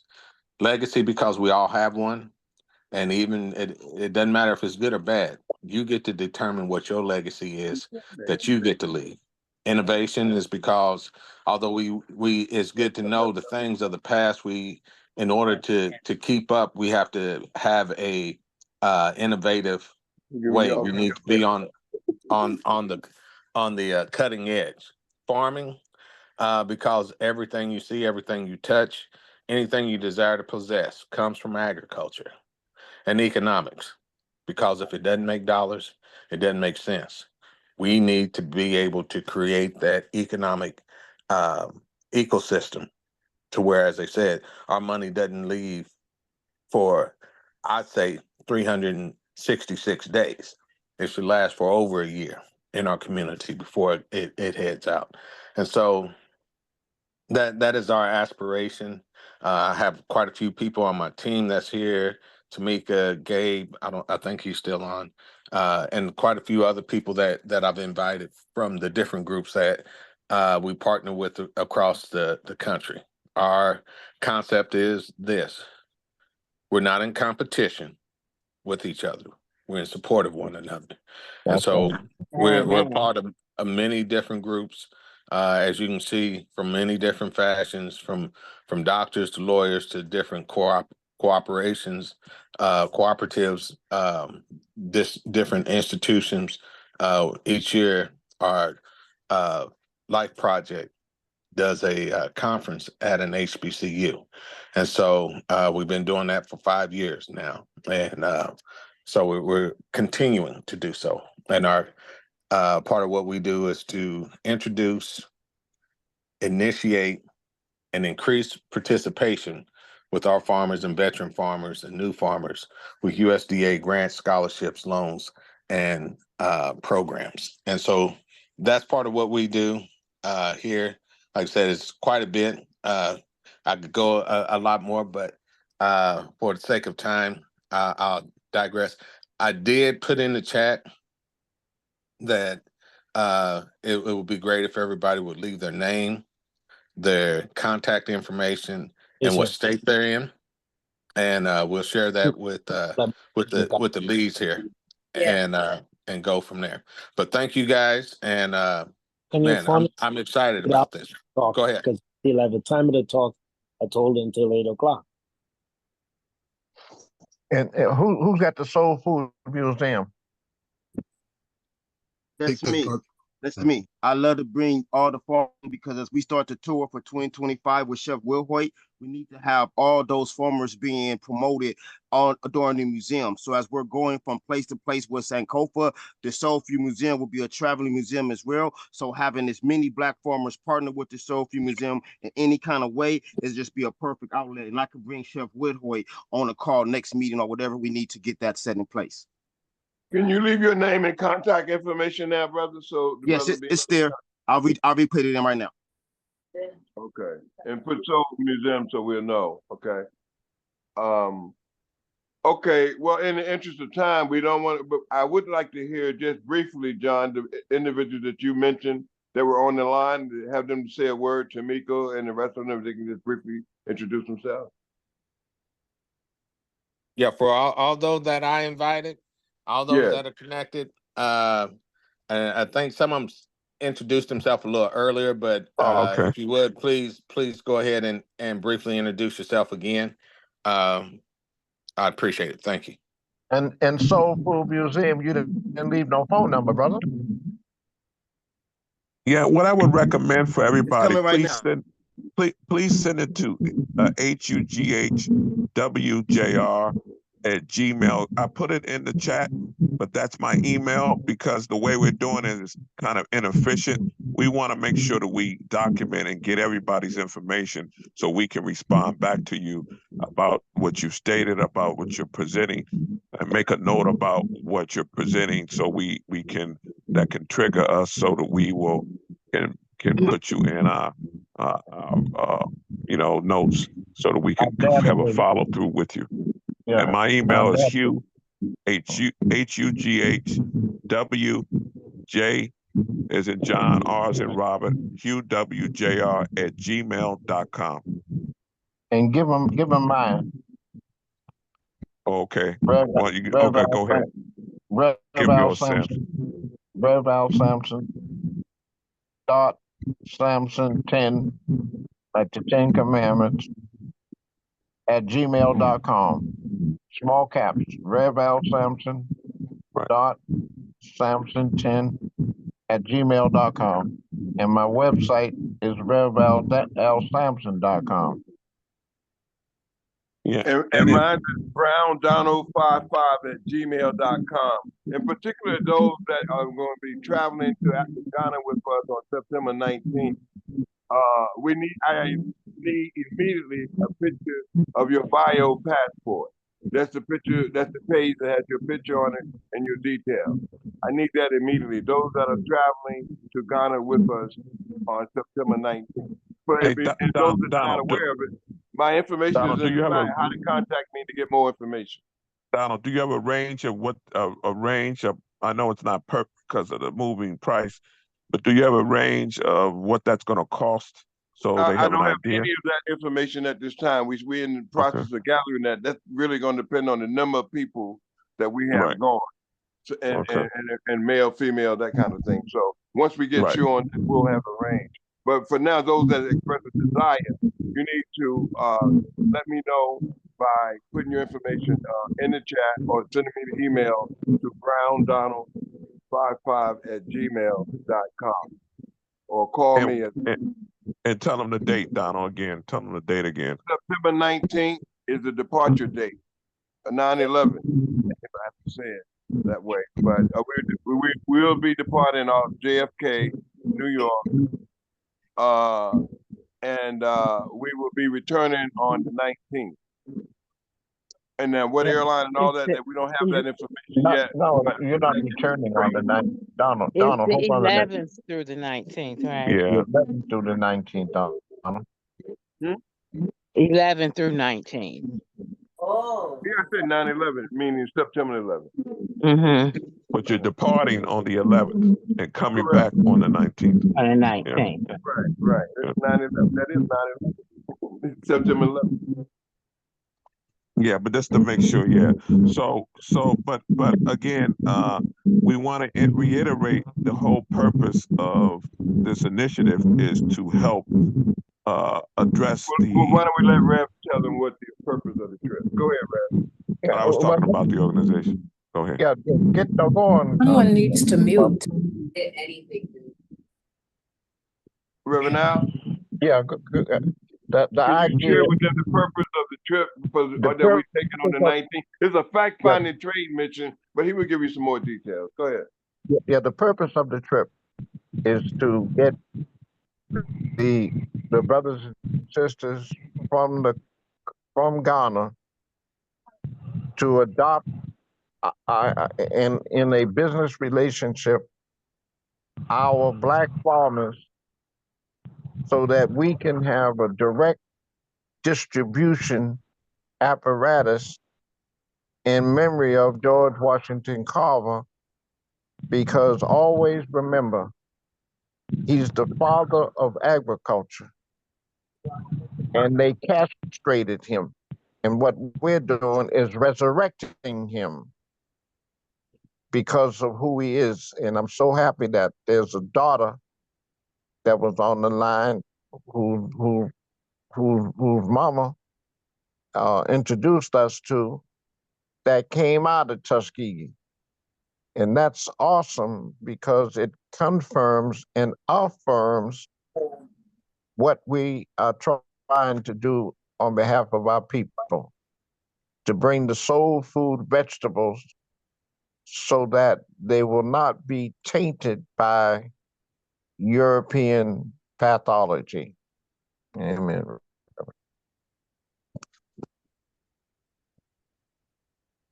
All right. So I'm gonna go back to introducing my crew for the sake of time.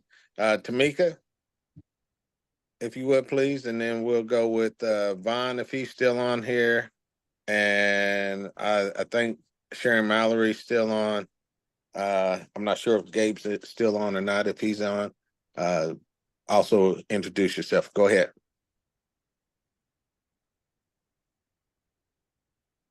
Hey, sorry about that, guys. John, I knew you were going to say that right when my earpiece died. Hi, everyone. I'm Tamika Peoples. I'm founder of Seed to Shirt. We're a cotton and apparel company. We specialize in cotton, but we produce cotton also out of our farm in North Carolina.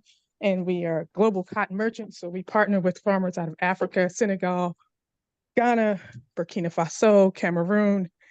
And we move cotton globally for brands and other people, but mostly we were focusing on trying to make sure we do transformation on the continent.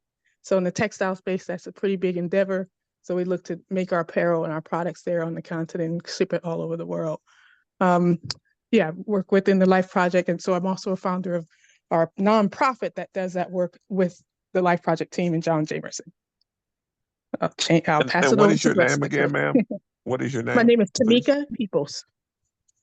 Okay, now are you also involved in the exchange of students, the youth?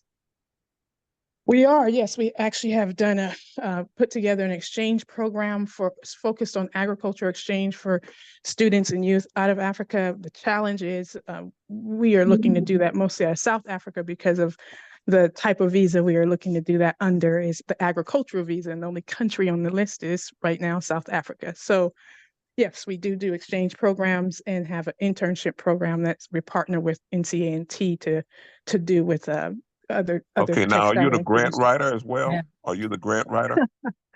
Yeah, I wear all the hats. So yes, sir. Write the grant. We are Right. I've also been a part of the climate beneficial work. So we wrote a grant there and doing about $35 million worth of work to direct to Black farmers who are transitioning to more climate smart practices in cotton and wool systems. So yes, we do write grants, and we do structure. I'm sure she's one of your team that members that you want us to register for the trip. Yes, I actually got the information in regards to the trip. I'm trying to figure out where y'all need me to send my passport information to, and I do have that time block set aside. So we'll connect on that for sure. You can send it to me on your WhatsApp or email it, either way. I just need a picture of the bio page. Got you. So where my picture and the expiration date exists. I got you. Thank you. Yeah, with all the your picture in detail. I call it bio. People, I wanted to get your And the email. other thing, Miss Hugh, Peoples, I wanted to get your email. Miss Yes, sir. I put Peoples? my full contact. Yes, sir. I heard you. I'm sorry. I'm just trying not to talk over. I think someone was about to ask another question.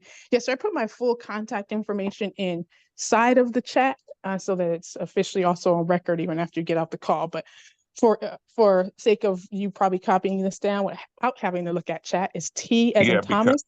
Yes, sir. okay. T as in Thomas, and my full last name, which is Peoples, Peoples, and that's at Seed, SEED, the number 2, and the word shirt, SHIRT.com. I have a couple other ones you can reach me at, but that is the best one. Okay, you're gonna have to and repeat that. also, and Hugh, put Can you her in repeat that one? Hugh, Yes, put sir, I her can. in touch. Hugh, Can you repeat put it, her. please? Yes, sir, I can repeat that. Let me go slower, and I apologize if I have background here. So it's T as in Thomas, Peoples, that's PEOPLES, Okay. at Seed, SEED, the number 2, shirt, SHIRT.com.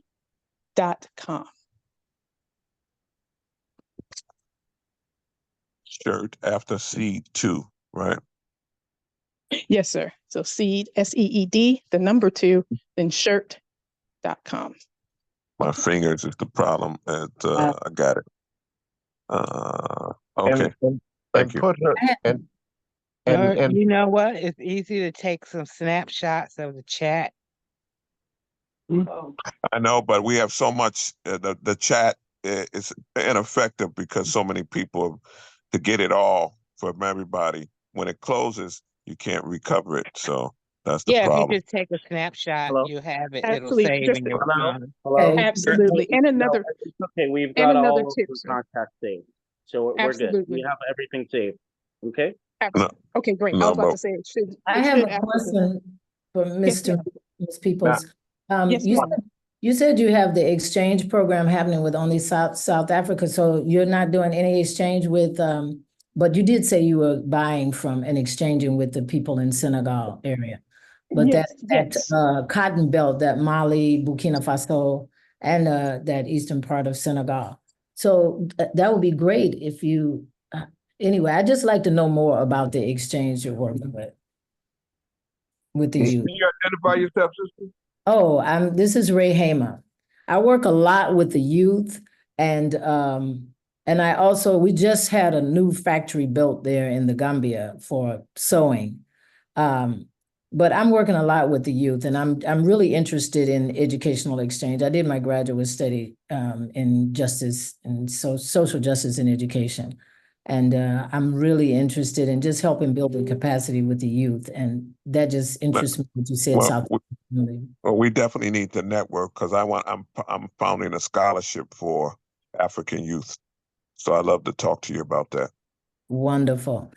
And we look forward to your participation along with Sandra. We've got a youth program in Ghana. And you're in what country are you operating in? I'm based in Gambia, in the Gambia. But I'm also working on stuff in Ghana. I work with a biogas engineer in Ghana, and I'd love to share with you the project we're working on renewable energy.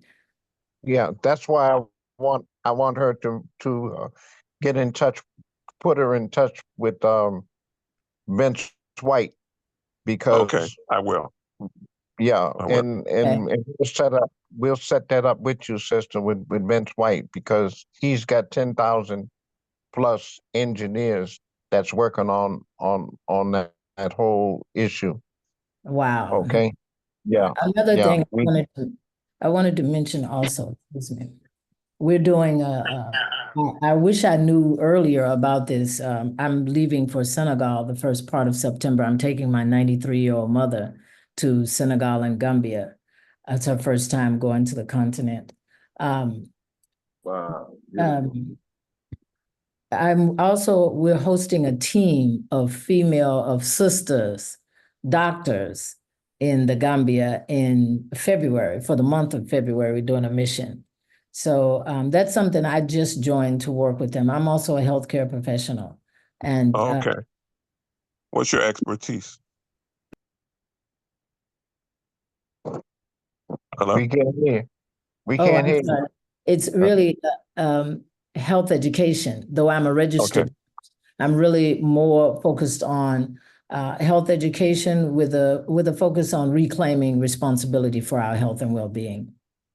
Great. Well, that's why we want to also introduce you to our boy down in Mississippi. Y'all put her in touch with those medical doctors that we have in Mississippi with what's our guy's name? Freeman. Ferdinand.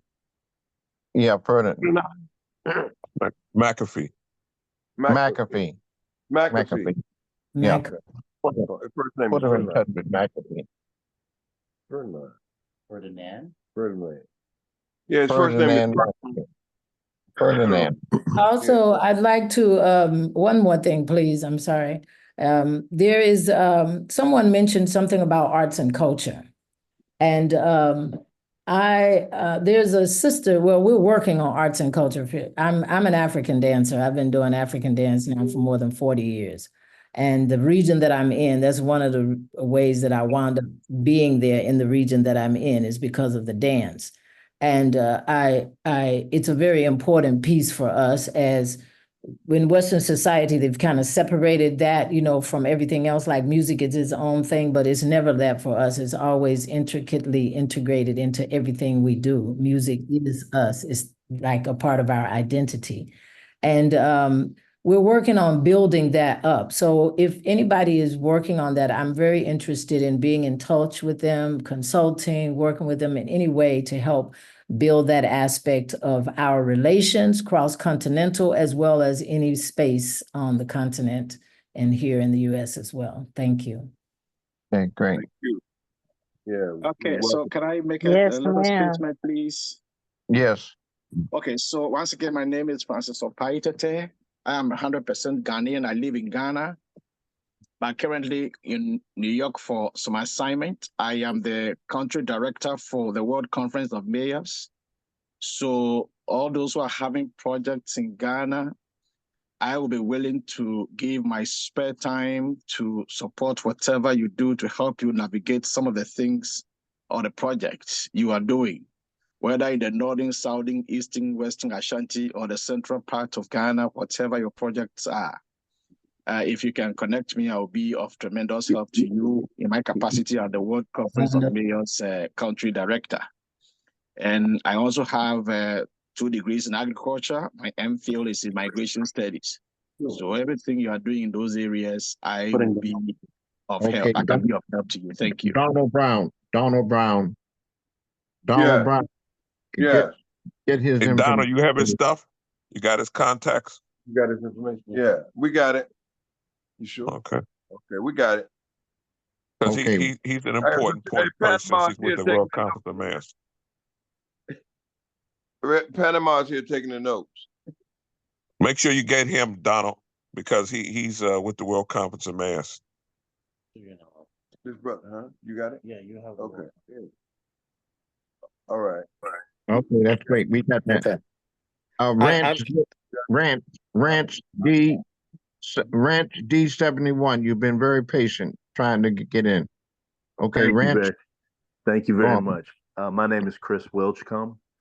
John Jamerson had introduced me to you all's group. I've been in Kenya for 2.5 years. Just got back to the States. I'm based out of Detroit and Kenya. Mount Kilimanjaro. Yes, I'm on the coast where it's warm, in Kilifi. So, okay. I lived in Kenya.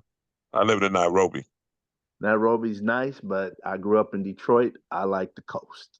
I understand. Yes. I understand. So, my interests are, I do farming. I did farming in Alabama. I went to Alabama A&M as well as Howard University. And I'm interested in doing cattle raising or breeding in Ghana, as well as Kenya or any other African country. I'm also interested in helping out with policy because I know we talk about a lot of the legacy and education stuff, but it's a lot of policy that we can bring and policy understanding that we can bring to the African countries in order Right. to protect themselves, whether they're with BRICS or they're not with BRICS. So I Right. think we need to look at that very seriously. And my background on that is while I was in D.C., I was a congressional intern for a few years, worked at the Pentagon, did a lot of Okay. that K Street stuff. So I'm very well Okay. versed. Good. And I'll make a note of that. yeah, please do. And I above one of my major technology transfers to the continent, and I've been pushing it in Kenya. But some of the African countries are interesting with their politics. Is I that understand. they need an ammonium nitrate plant, and they need several of them, probably thousands of miles long, because they need that technology. That technology has been kept from them from the colonizer, because Right. that is the backbone industry of American agriculture. Period. Without nitrogen plants, we would not be America. Amen. I But now, mean, yeah. So I wanted to get now, your telephone number, sir. Yes, sir. Yes, sir. Let me. I'm gonna drop it in the chat. Okay. Okay. For Okay. you. So let me just finish my stuff. I also do technology. Worked for Boeing for a long time, and I did computers in Silicon Valley, whole 9 yards. I developed somebody mentioned diabetes on the line. While I was in Kenya, I took a group from the university down there in Mombasa, and I had them develop a app that will read your blood sugar by your eyeballs, the light from on your eyes. So if you're looking at your device, it's constantly reading your blood sugar. So I like to, because I know that a lot of the third world or developing countries are having problems with the diabetic situation, and that is controlled by the Germans. It should not, I mean, we can invent as good as or better than Germans. So we have there's new technology on the horizon to help with the diabetic problem in these countries. So, and like I said, policy, cows, the breeding of the cattle, and in regards to, I also put a list of shipping and chartering ships. I have 2 registered companies in Kenya. One is for shipping, chartering ships, and moving commodities, as well as construction, and Brother, I wish I would have known you a week ago. I had 2 vessels of Bonnie Light in the coast of Togo, 2 million barrels on each ship. Oh wow! Yeah. Okay. One of the things I'd like him to do. This is Reverend Sampson. I would like you to meet with my guy Vince White. Let's put a call together.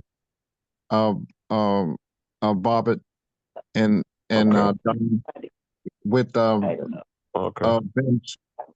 with Vince, and also try to see if we get Michael on the call or whenever. Right. Did the brother put his number in the chat yet? I'm putting it right now. I'm going to do it right now. Okay, thank you, sir. I just want to make sure I get it. No problem.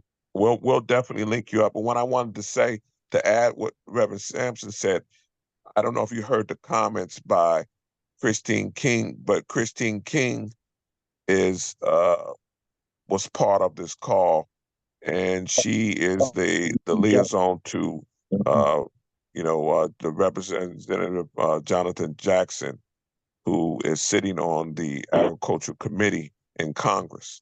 So it's right up your alley in terms of the issue of policy. Right. And as we talk about formulating and dealing with AGOA, and also Donald, you should take a note of him as well, because as the international liaison to the Secretariat, you will be interfacing with both of those executive members of the circle, Reverend Sampson and myself. Yeah, and he definitely needs to go with us in September because of the Secretariat. Yes. I'm going to try okay. to make that September thing, gentlemen, but I have some ailing parents that I'm tending to, so we'll understand. have to play that by ear. But I have no problems, talking and making it happen. Okay. Right. Okay, great. And now, one question for you, gentlemen. Where are you geographically? Where are you geographically? I'm sitting in Detroit, Michigan right now. Okay. Okay. Have you added your details to the chat? I added some details. I'm about to put the phone number there. Okay. I just want to make sure we don't move to someone else and then we miss it. I want to make sure I get your information because it's a lot. You're bringing a lot of expertise, and we want to make sure that we can help you as well in terms of what you're doing and link you with some of the Black farmers, some of the things that they're doing, and make sure that you highlighted the fact that you want to be involved and the importance of policy. And we all understand the importance of that, and we want to make sure that we integrate that into what we're doing. Yeah, because see, Timothy Pigford is on the line, and the good thing about him is he knows all of the tricks that the white farmers do to Black farmers on the county level, so that when the government funds the Black farmer, the white farmers come with the county people and literally take the money away, mess the money up, and all that kind of stuff. So you're fantastic, and thank you, John, for him, because we need somebody like that to help. And could he repeat his name, Reverend Sampson? Could he repeat his name? My name is Chris Wilchcombe. Okay, I just want to make sure I get it. How you spell the last part? Wilchcombe. Wilchcombe is spelled WILCHCOMBE.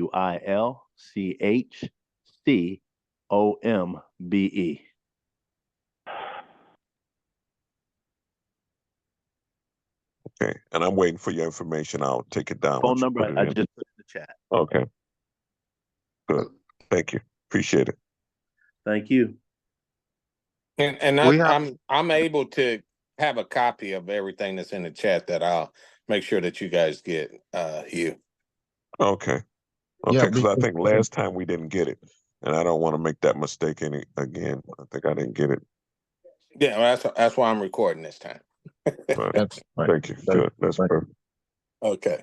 Particularly this gentleman, because his skill set and his points he highlighted are integral in terms of some of the things that we're going to be embarking on, and I think we can probably add some value to what he's doing as well.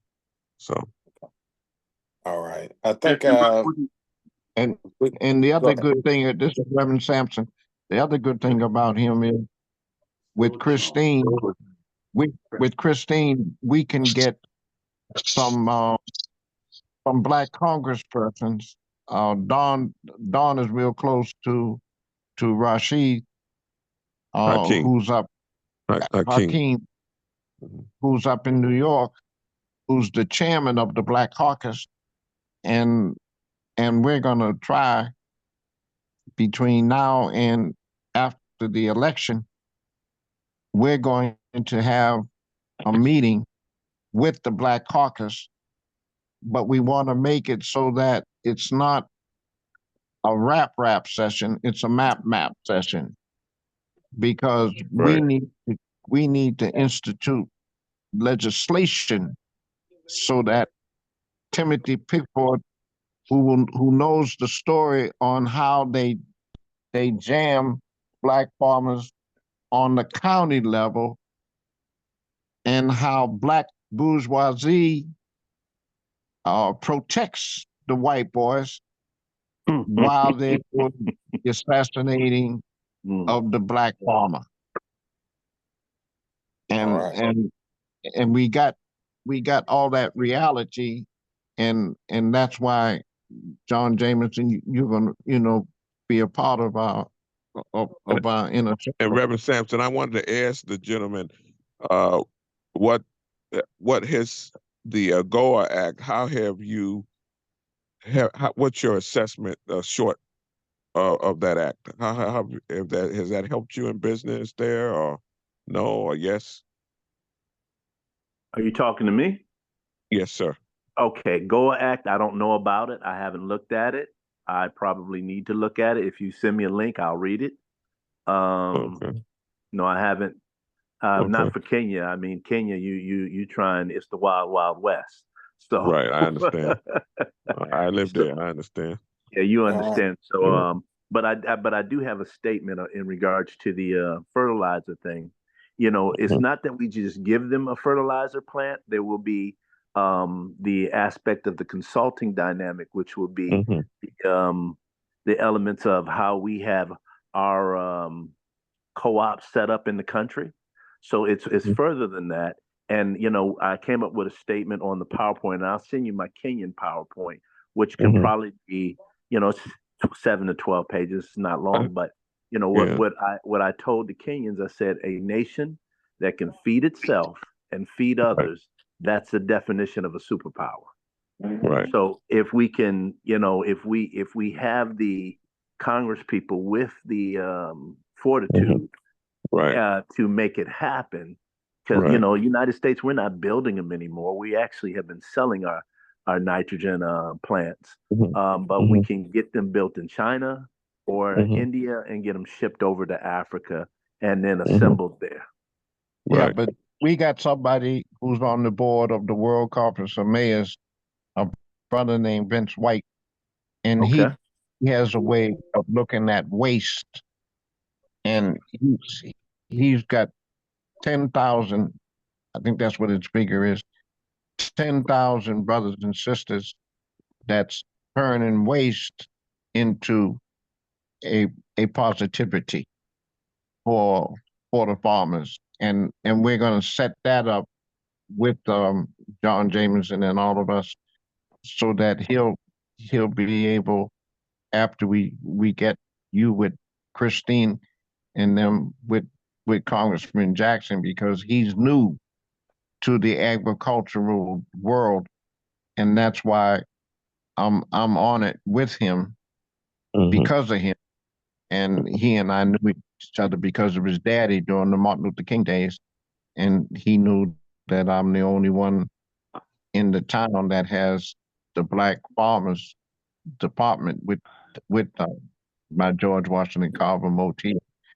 So that's why, brother, your writing skills for legislative initiatives is going to be great for us, and I'll have John will be in the room because we're family. That's my point. Will that okay? Will that be the blastless fertilizer?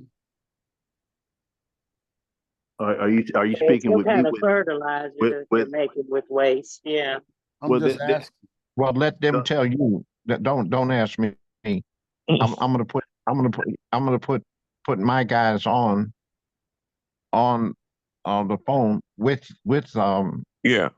with John. That'll be a conversation that we can have in detail about that, because that can be quite that can get complicated. It's not that complicated, but it can get complicated. Well, so can I just make a statement to that? Some about that. So I think that call we need to have a special call about that. That's and my we can. point. That's what we're gonna do. We're gonna have Vince is in Atlanta now. He lives. He lives right up. He's at the conference that starts on 22nd, in Atlanta, and he'll be there. But between now and the next call, we'll have people of you all stature, where he'll come in and tell us everything that he calls it smart cities, and he does hydroponic growing.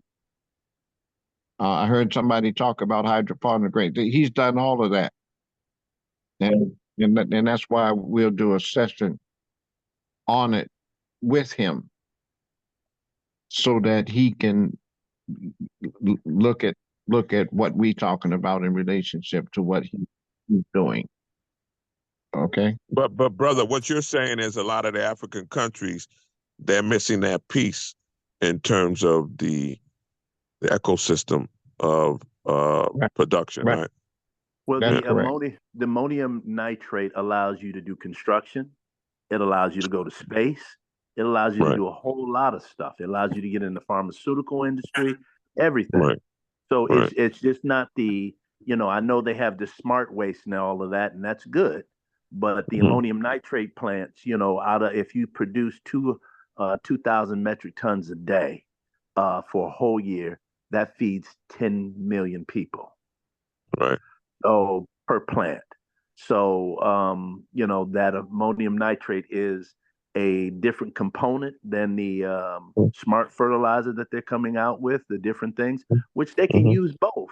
But all the countries need to have the aspect of ammonium nitrate. I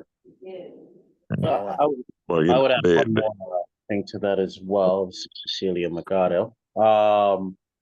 Another thing for us to consider also, somebody mentioned, I don't know if it was this call or the previous call, graphene. There are researchers, great researchers at UC San Diego, MIT, working on making it more affordable to bring to market at mass scale.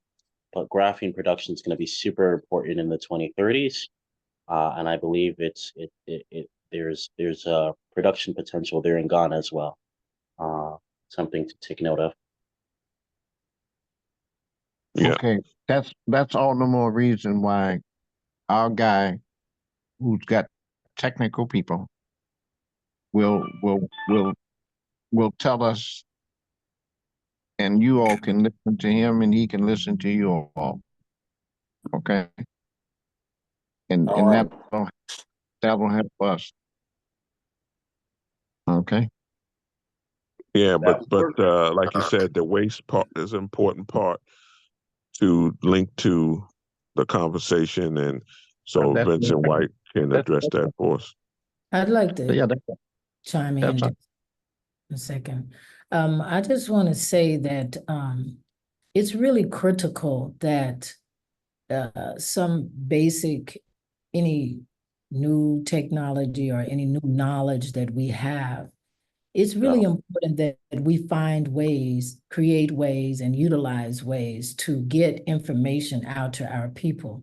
Like I said, I'm based in Gambia, and they just, maybe 2 weeks ago, they made an announcement on a group that I'm on with about 1,000 people that they just brought these thousands of tons of fertilizer into the country.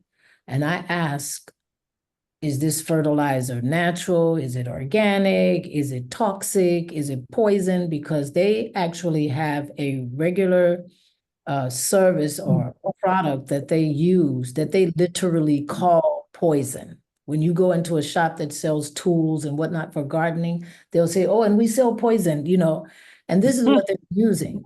And and then I remember a brother contacted me from Nigeria a couple of years back saying, can you help me? There's this YT woman that's on television right now explaining to people how GMOs are so good and the people don't know. So any knowledge that we get is just really important that we try to make sure that it's common knowledge for us across the board, because that's why, sister, that's why my guy, Vince White, who's on the board of the World Conference of Mayors, that's why we will set that up. And then those who are interested will be able to hear his presentation. I'm so sorry that he's not on the call today, but we'll make a special arrangement for him to be on the call with people. And what Hugh is asking is sign up if you want to be a part of that presentation that Vince White will do, because these are technicians with integrity, is my point. Okay. Yeah, and that's a big part of how our mission too here. We've talked about that. Everything we do we wanna have the highest degree of integrity and keep a good stature in the country. It's so important. I can tell you, living in Africa, when people observe you day to day, they're looking at your movement, they're looking at how you respect their culture to make a determination whether or not they're going to fully engage with you in business enterprises and integrate you into their society.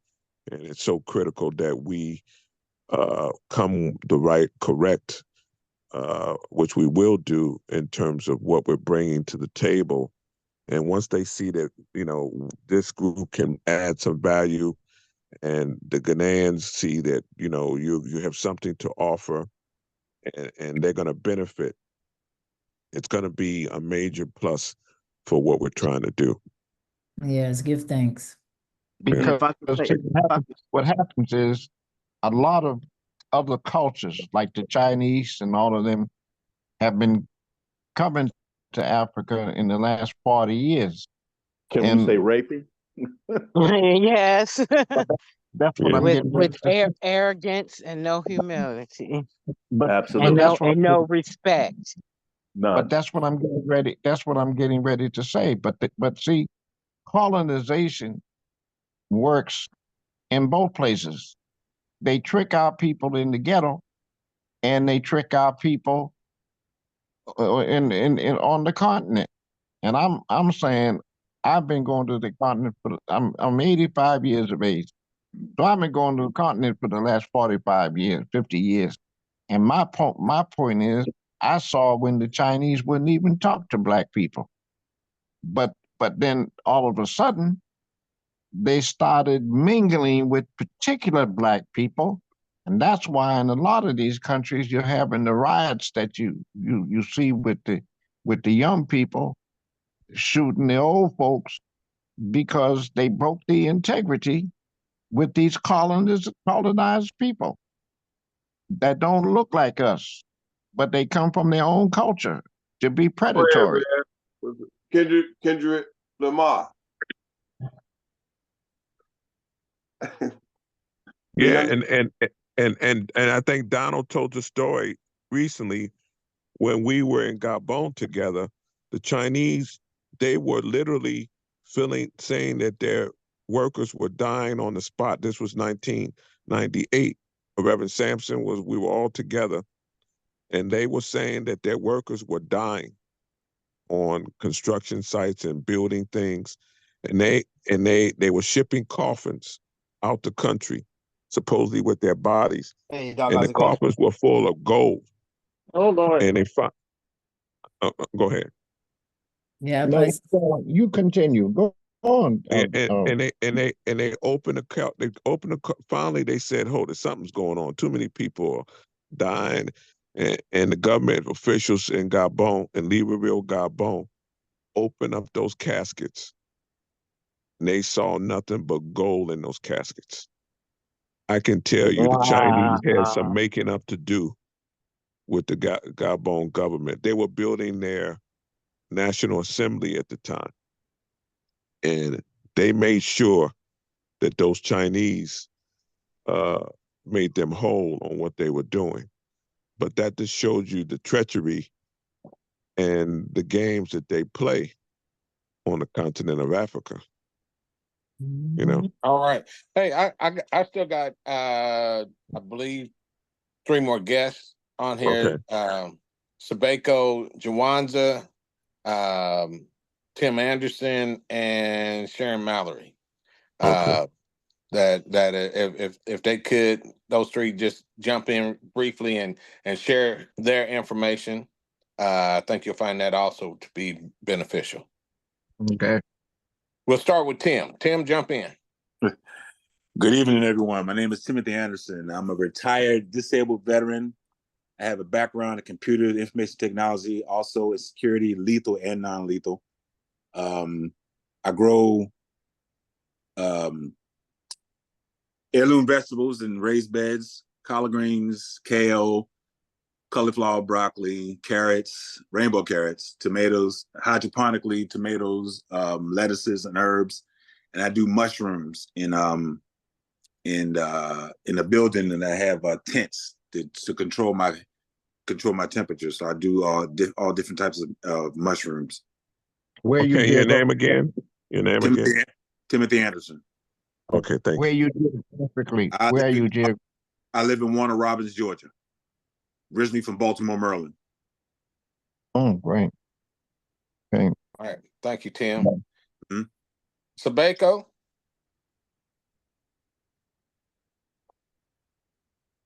Greetings, everyone. My name is Sabeko Jawanza. I'm here in Indianapolis, Indiana. I have known John's family for a while. We used to go to his farm and pick up watermelons and corn and sell them when I was a youngster. Now, I currently work in Indianapolis. I'm a part of a couple of committees, Neighborhood Food Champions, which is a group of urban farmers and food entrepreneurs that have gathered together through city-funded initiative. I'm also on the Food Advisory Commission for the City of Indianapolis. I currently work as Director of Community Relations for innovation district called 16 Tech.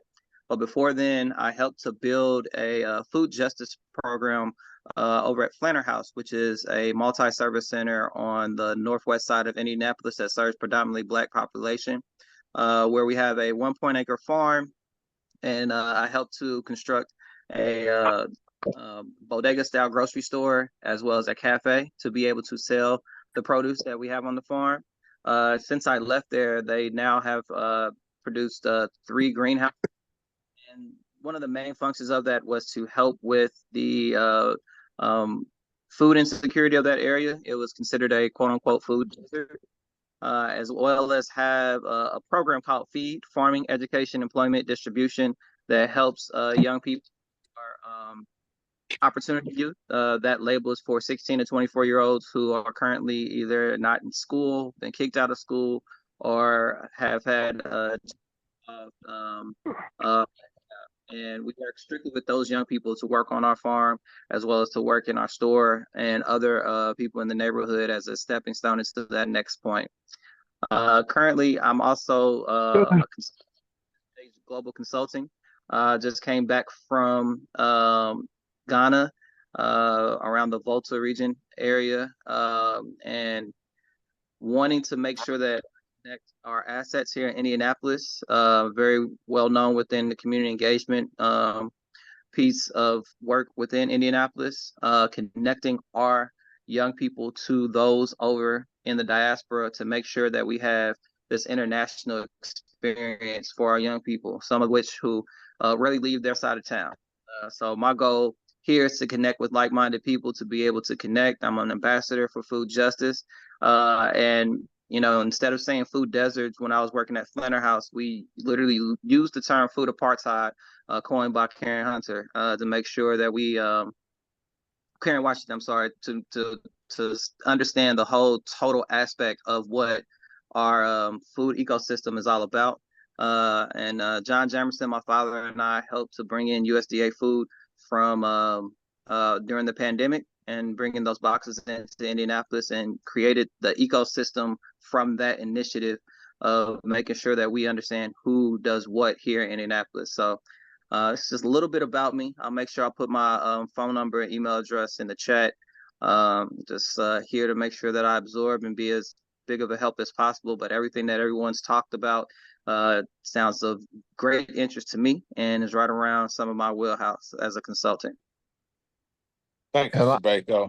And Rev now, when we brought those semi trucks loads of food up there to you in Chicago, it was through him and his father that we brought that to you. All right. Now the good thing about it is, son, I will put my farmers out of Arkansas and Mississippi who do the frozen vegetables, so that, not assuming that you all are not doing that, but one of the key things about my guys out of Arkansas and Mississippi is when they grow the food, they bring it to their facility, and they clean it up, and then they flash freeze it in both of those two ag schools, and then they turn back around and make it frozen. And that's good because that means churches, schools, and homes can have summer vegetables frozen for the winter. Yes. And I'm not assuming that you all are not doing that. I'm only saying that we got the ag schools who are doing it because they're doing it in a co-op. And those are the three. The third school is Southern University, which is the pies, the pecan pies and the sweet potato pies. But the genius is the other two schools. I saw Doc Holliday just came on. Doc Holliday, a farmer. Did you want to say what you do, sir? You're muted, sir. You're muted, Doc. Sorry about that. I was invited by Mr. Marshawn Kinsey, who is the CEO of NAJL.org. What is that? The initials? NAJL.org stands for the National Alliance of Juneteenth Lineage. And I am a retired aerospace engineer. I brought the Hubble Space Telescope to life. And through NAJL, we are reaching out to organizational structures like yours.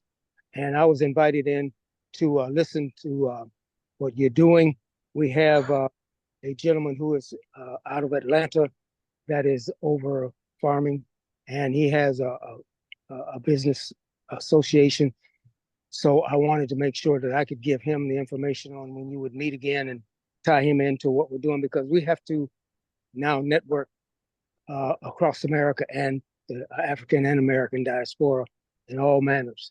So I'm a STEM recipient from the Black Legends of Silicon Valley 2022 awardee. And of course, you know what STEM stands for. And so what I'm about is making sure that we have all of our communities tied together through STEM. We have to feed them as well. I think that's very important. And apropos to what we're trying to do here. We talk about being a web and networking. I think that's something that in our communities we've been missing, and we have to change the trajectory of that. You know. I agree. And what I will do is make sure that you have the information. If you'll look up najl.org, you'll see what we're planning and what we're doing, not only for the American diaspora, where we can bring together the African diaspora, and a couple of locations we're going to set up embassies to meet and take care of what we want to do for our communities. Okay, So, can you repeat that? You said NHAJ.org? NAJL.org.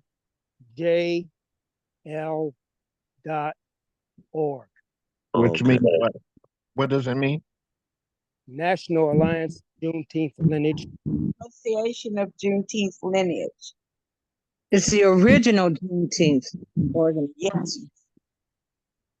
Thank you.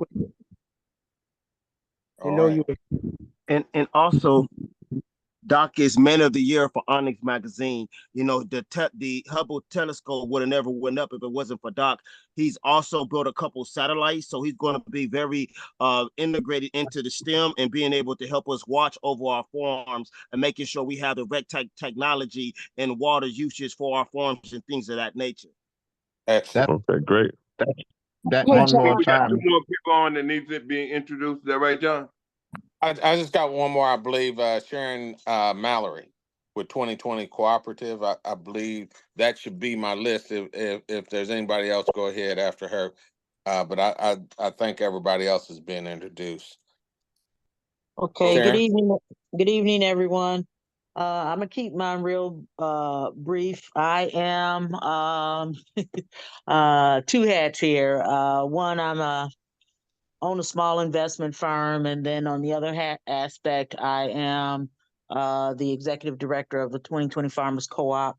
hoping to build a national network of flagship farms and food systems across the U.S. And I was brought in on this conversation with John, and we're hoping to disperse some resources down there in Lyle Station as one of our flagships and creating a farm academy there, as well as 2 other strategic places in the United States to begin to build the network out. Earlier in the chat, one of the big things, there was a couple things, I'm just going to mention this too, because we've been very vocal. When I say we, I mean the co-op. I've been doing a lot of radio and television spots on the DFAP, which was this Discrimination Financial Assistance Program. I'm one of accountability and transparency when it comes to numbers. I think the USDA has failed to provide that.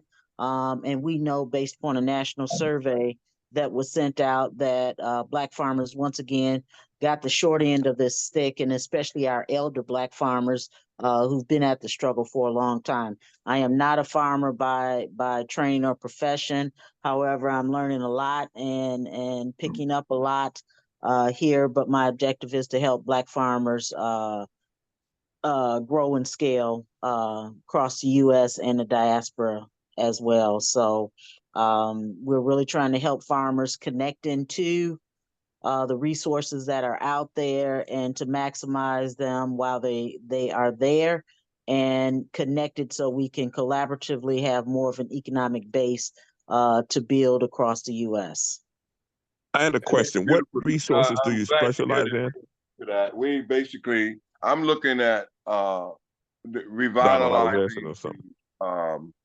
John, what is that called? The future, the new Black Farmers or New Farmers Association?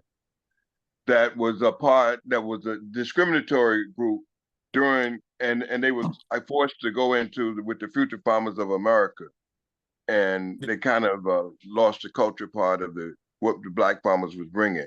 So and they basically dissolved themselves. John, can you give a little background on that? It was called the New Farmers of America. It was the Black equivalent of Future Farmers of America. They started in the 1930s, lasted through the latter part of the 1960s. At that point in time, the Future Farmers of America went up there and said, hey, we are, both competing for the same thing. Of course, Future Farmers of America did not allow Black farmers in or youth into their program up until that time. And so they exchanged jackets. They made a pact to join in the Black farmers. And as they accepted the Black farmers from the New Farmers of America, that next year, over 90% of them was kicked out due to the fact that they didn't meet the guidelines of Future Farmers of America, which was the fact that they had to have or had to be live on farmland. Most of those students were from the urban communities, and so they kicked most of them out. I think there's like only 2 or 3 of them that were able to remain. There was over 30,000 students across the nation that were a part of the Future Farmers of America. And if you get a chance, I mean, not Future Farmers, but New Farmers of America. And I did connect with the gentleman that I told you about that has shared a lot of information with me. And he said he's more than happy to discuss a little bit further the information that he had. That's beautiful, John. And that's what I wanted to bring Dr. Pruitt in. If you could help with that piece, we want to create curriculum and try to get back in the school system with the revitalizing the New Farmers of America. Do you have more information on that? Those are Those are very difficult and hard integration lessons. Okay. Yeah, why don't we have a separate session on that one, Donald? Yeah, because that's going to be entailed. Throw that out since we had her on the line, that you can think about some things to make that part of the reality, because we want to be able to grow a generation of farmers also, and we don't want to, when y'all are gone, then that's it. That can't be the case. We're trying to make sure and that's something we've always talked about in our sessions, so everybody knows that we want to make sure we train and transfer all the skills that all the farmers have to some other generations, and to do that in our own way, you know. Yeah, maintaining our culture as we do that. That's all the more reason why I want us to meet with my guy who's got the tech people. Okay. And if I could introduce more of myself. Yes, please. You've been very patient. We've been waiting on you. Come on, Mama. I'm new to this. I'm here with Mighty Forefront, Mr. Mashawn Kinsey, and my responsibility is from the ground to the table. As we're going into many different places on the continent, the diaspora, as well as on this continent in the U.S., how we can better serve our population with healthy nutrition. I'm a senior care commissioner. I sit on the California senior legislation starting this October. I've been with the senior care commissions of different levels for the last 20 years. And the goal is healthy food for healthy people to live well. And we're going into areas as Haiti, Uganda, Cameroon, Kenya, New Kush, in these areas starting white flag villages in the areas of dysfunction and war, how we can be part of turning that away and using from the ground to the table as a mechanism to do that. That would entail proper water saturation for growth, different types of growth. How do you get water in the 21st century? And what is the 21st century farming to do for humanity in the future? That's what we're going into bargain with in that approach to the most vulnerable, new mothers, new children, the family as a whole, and the elders.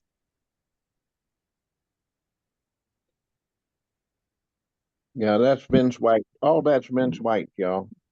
Thank you. Thank Great. you. Great. That's great. Okay. Reverend Sampson, you want to end with some kind of spiritual ending?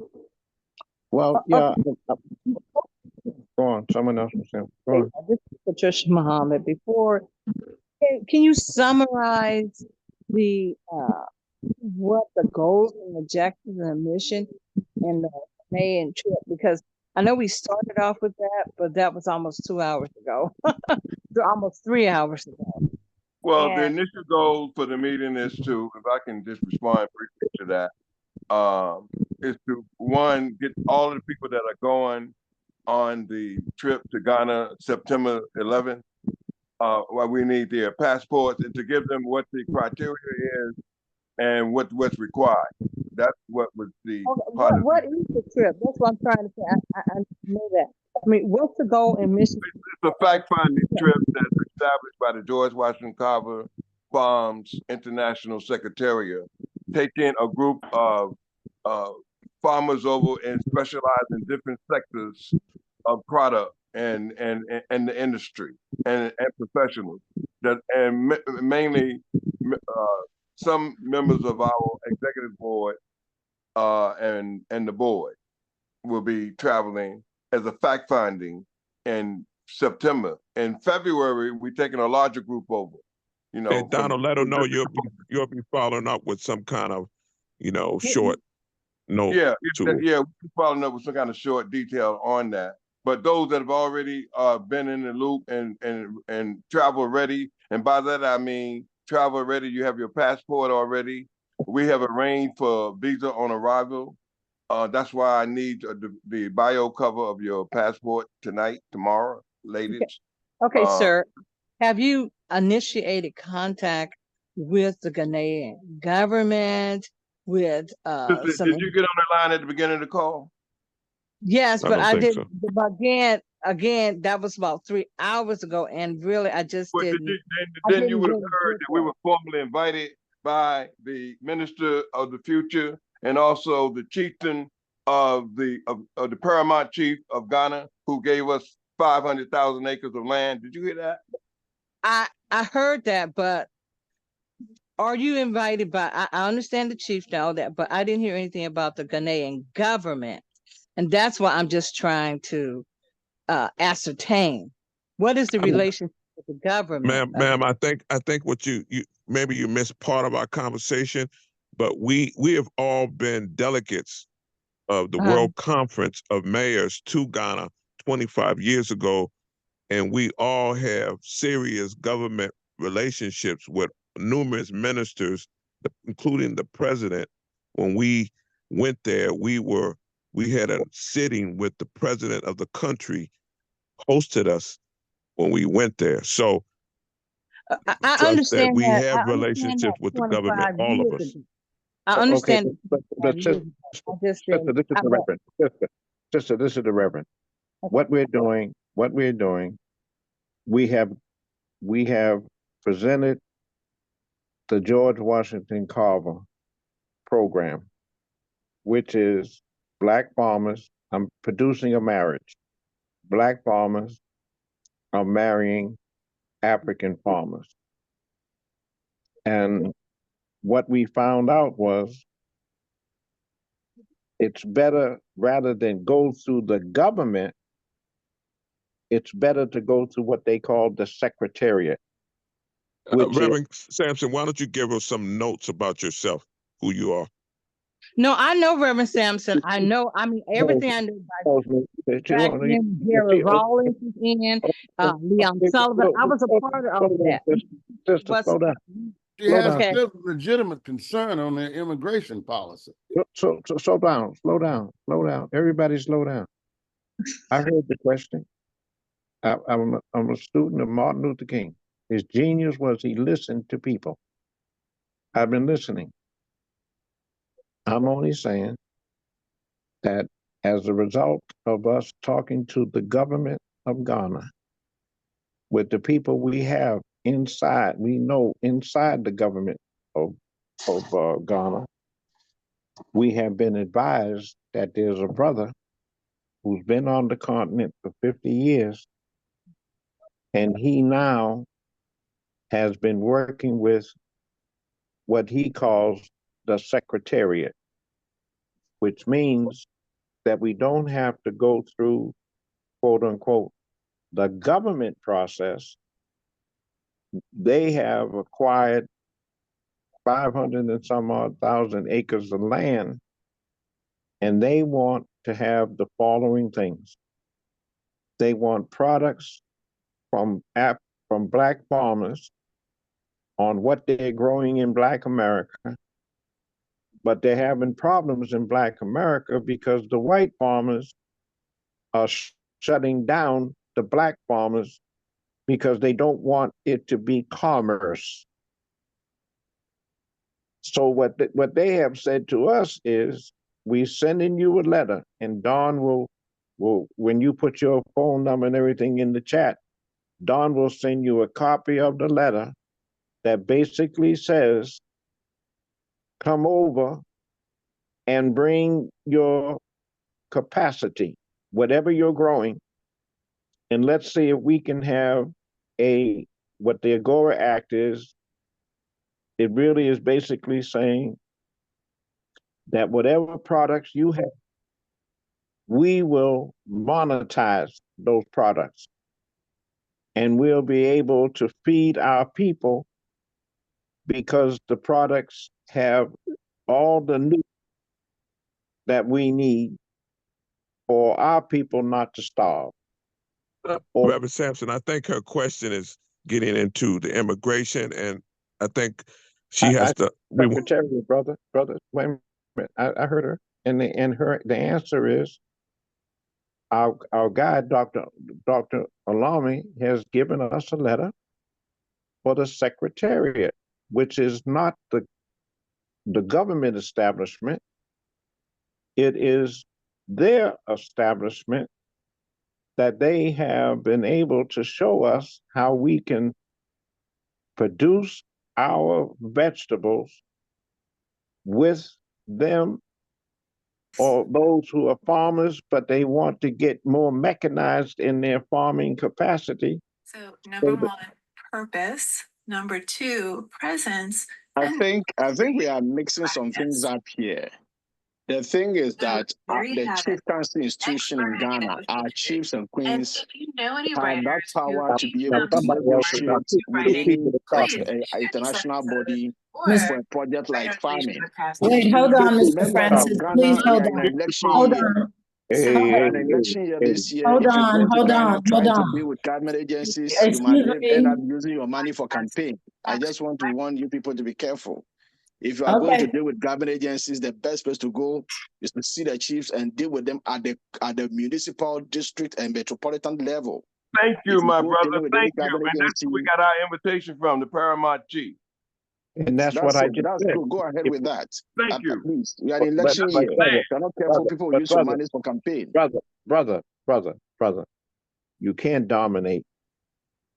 You can't, don't do that anymore. Nobody's going anywhere. We all love each other. Can we? You know, wait a minute. Let me finish. Yes, sir. Let me finish. We are going the route that you just said, brother, that we have a person. We read you the letter from the person. I'm the one that said, send me a letter on what you will do without the government knowing. I mean, not that they wouldn't know, but the government's going to know because it's going to probably be in the newspaper that a delegation is coming. But what they're going to know is that we're coming on the invitation of, whenever Dr. King went anywhere, he was invited. When we came to Chicago, we got invited by Black preachers in Chicago. When I went to Cleveland for the Carl Stokes campaign, we got invited. Right. When I went to Newark, New Jersey, Dr. King met Imam Baraka, and he promised, because of what we did in Cleveland, because the first time Carl Stokes ran for office, he lost. Because he had the preachers, but he didn't have the street. And there was a brother named Ahmed, please stop cutting me off. There was a brother named Ahmed Evans. And we hooked up the street because in Chicago, we knew that we had to deal with the street. So only thing I'm saying is I'm following a model as a student of Martin Luther King. And the only thing we got that I thought was a blessing was the letter that Donald read. You can call Donald out of the chat. He's going to give you the phone number, and even the brother who's from Ghana, whoever's got a problem, Donald can read the letter to you where we're being invited by the people of the country of Ghana. And we're going to establish a relationship with the people of Ghana. Because governments change, but the people don't change. They just live and they die like the rest of us do in America. And that's the way we're going in, so that we can be able to do what the Chinese do. They go with a secretariat. They find X amount of people in Ghana, whereas before, they would just come there to just squat. Now they're working with some Ghanaian people. In Nigeria, they're doing it with several other people. But we are going to be the first that's coming. And Dr. King says we're not coming with just an appetite, arguing about the menu. We're bringing the soul food vegetable plate. Okay, and then my second question, Reverend Sampson, has to do with, okay, so I understand that we are. I'm sorry, can you identify yourself again? This is Patricia Muhammad, United Black Wall Streets of America. Okay, so then the second question is, because I understand, and I understood that from the beginning, that they're interested in what the Black farmers and the United States have to produce and engage in trade. The second thing that I'm just trying to get an understanding about is being offered 500,000 acres of land. Are they interested then in the Black farmers in this country going there to help them actually farm so that they can produce crops in Ghana for the Ghanaians as well as to export? Is that a part of the process too? Thank you. The answer is real simple. Mm-hmm. We're going to bring 3 or 4 things to them. We're going to bring the farmers, and we're going to see if they have farmers that are matching the same thing that our farmers are growing. Because our farmers in Black America learned how to grow the particular vegetables because they came from Africa. So the sweet potato there is going to be the sweet potato here, grown by the sweet potato farmers. And so that's one of the things we're going to do. And we're going to also be able to see how we can create an entire agricultural Black America, Ghanaian kind of production, so that for the first time in Black America, Black farmers will not only be growing with the Ghanaian farmers, both men and women, but they will also be distributing it back into Black America, because a lot of people from Ghana are living in several cities in Black America. And it's going to be a double arrangement, no more than what the Mexicans do in Mexico and do in several parts of America where the Mexicans live, or the Chinese. If you were in Chicago or New York, I could take you to Chinatown. And they do business with the Chinese in Chinatown. I can show you 10 or 12 different warehouses that they have in Chicago, where they're bringing all kinds of products in. They bring clothes in. I can take you to a place where they got one store in Chicago called a herb store. Nothing but herbs, already packaged. Mm-hmm. And so that's the model that we're doing for the first time in Black America. Okay. And just Reverend Sampson, I wanted to say. Wait a minute. I wanted to say. Let her finish, brother.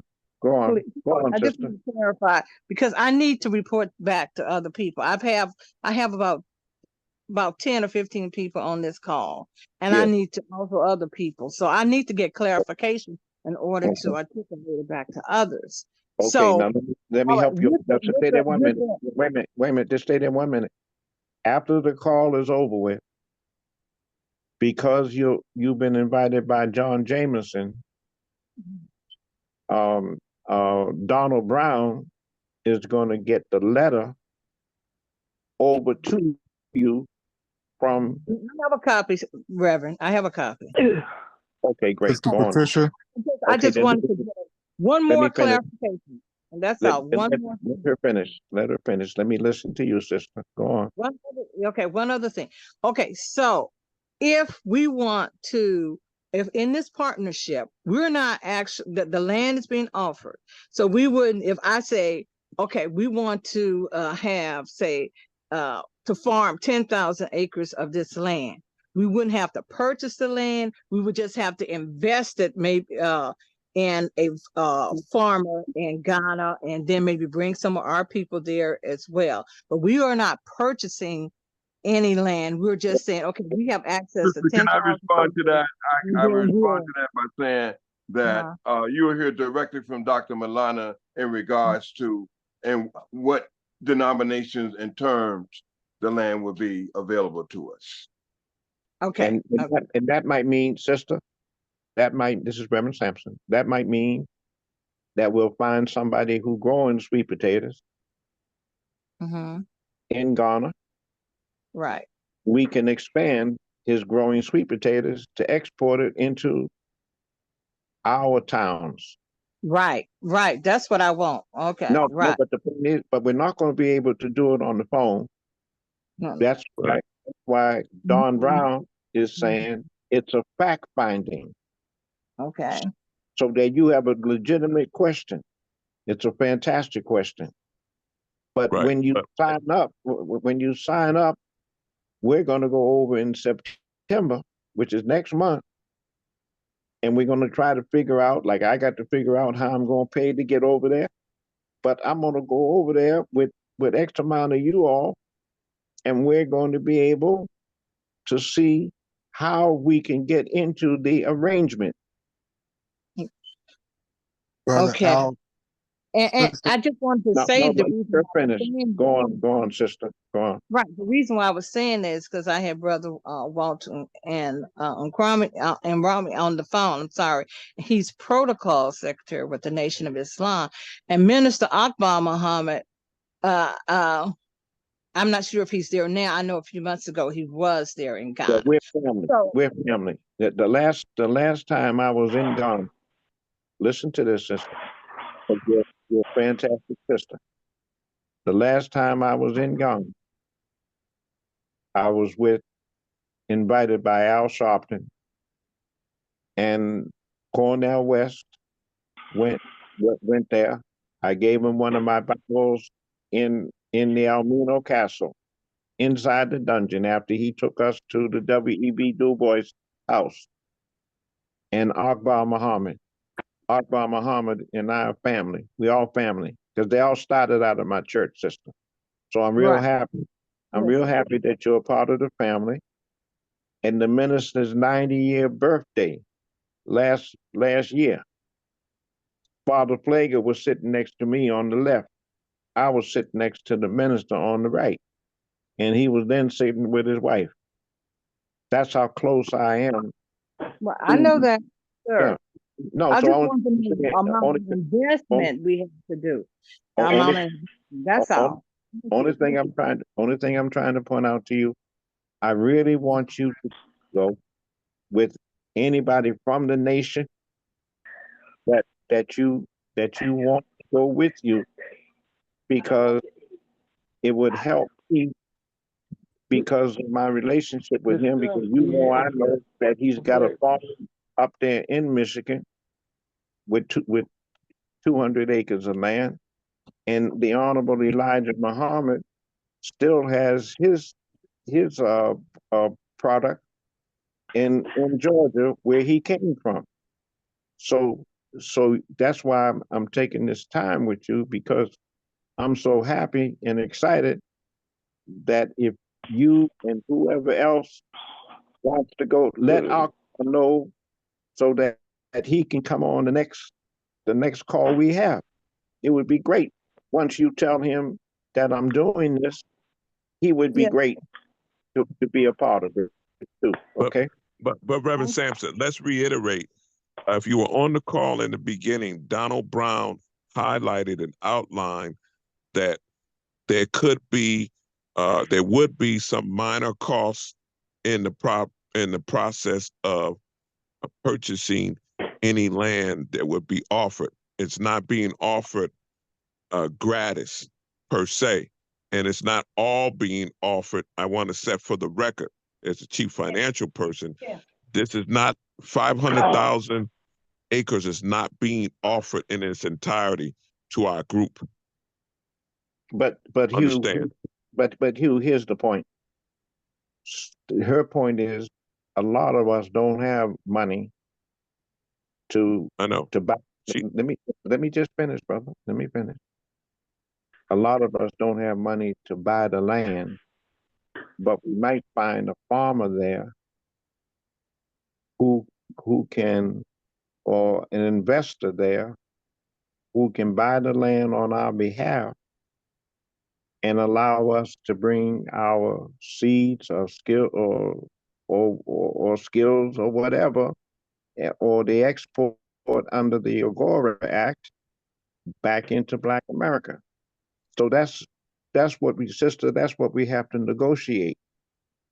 So this is not a program where we have to bring a checkbook and we're going to buy pieces of 500,000 acres of land.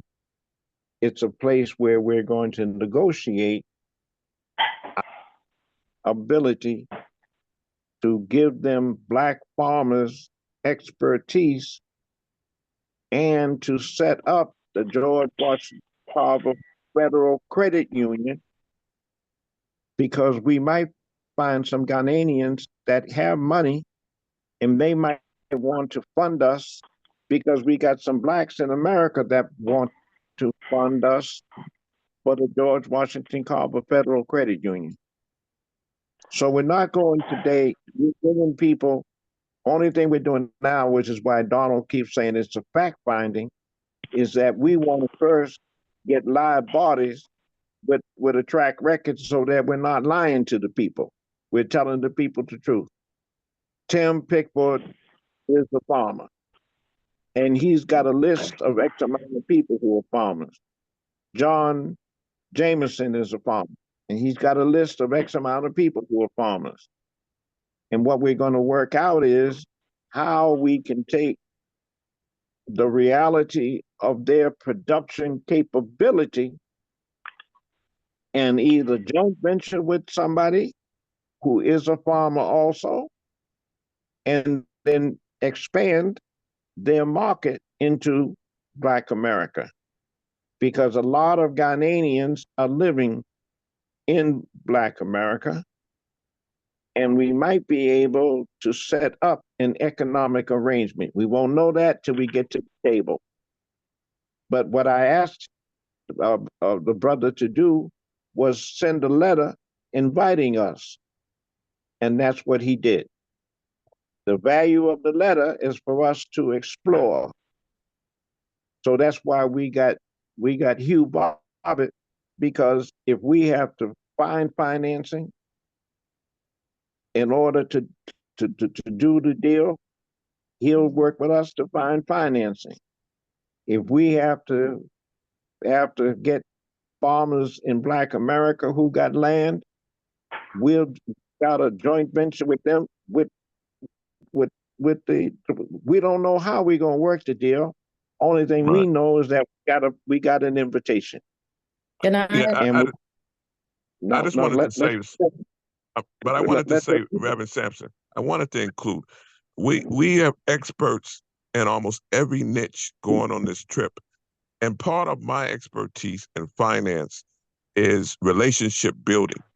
And that's at the heart of what we're doing here. And, you know, the notion of, I've walked into Ghana before with no visa. I'm just telling you the fact of the matter. Because I've gone so many times to the continent, you look at my passport, they have let me get it right there on the spot. I didn't even know I didn't have it. And I walked right in the country. So the beauty of having experience and all of us, Reverend Sampson, myself, and Donald, there's all kinds of opportunities for us to leverage for the best interest of our group because of those histories and relationships that that a lot of times we don't even realize we have when we walk into these countries, and how people view you when they see that your passport is stamped 15 and 20 times coming into their country. They look at you differently. When I go into Nigeria, they say, here comes the real African American, because they understand that you're not just coming there on a blank mission. You must genuinely want to be there, and they respect that. So that's how we're going into the country, and that's the point to understand. And when you come in that way with that spirit, that will carry you no matter what the immigration situation is. And I traveled with a Gambian diplomatic passport given to me by the former president of the Republic of the Gambia. So, you know, I understand the protocols in that fashion, having gone through that. So I just wanted to share that. And is there anybody else, John, that you have that we have? No, wait a minute. Wait a minute. Slow down. Sister, do you have any other questions, or are you kind of clear about what we're saying? No, I did, my question surrounded, I understand, I have the letter and all of that, but I was just trying to say what are some of the aspects of the memorandum of understanding? Because there are people who are willing to invest into this 500,000 acres, and we do have the farmers here. But I was just saying that since we had Minister Akbar Muhammad there with the Nation of Islam represented to others, people want to know how they're going to channel their money. And I know you're talking about that's part of the fact finding mission. No, the brother has already stated that he's no. The brother we already on board. My brother. Okay, right. Let me just say this, my brother. You don't have to convince us. We already on board, but we do need people need to know how, when they're talking about their monies and they're talking about their ma'am, this is not the call for that. That's going to be a different meeting and different call. And all due respect, I'm the chief financial officer, and you say you're not at Black Wall Street. I started on Wall Street. I'm 61 years old, and I started at 22 years old on Wall Street. I was one of the dinosaurs that ever existed that started there in 1985. So what I'm saying to you is that we are going to address all those issues at the appropriate time, but this is not the time that we're going to get into what's going to happen, how money is going, the trajectory of the money and investments, because we don't know what that exactly is going to look like.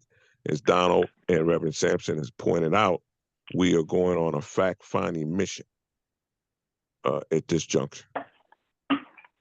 But sister, let me just point out, if you can get on mute. If you can get to Akbar and let him know. On mute, just so you know. Okay, but she's listening. I hear Reverend. Thank you. Okay. Only thing I'm saying, sister, you would be helping me if you can get Akbar, because I don't know where he is. I know he has a business in Ghana. Like I say, he was the last time we were together was in Ghana, and with Al Sharpton. And the only thing I'm trying to point out is, please try to get him. Please show him the letter. Please let him know that I'd love to have him of what we're doing.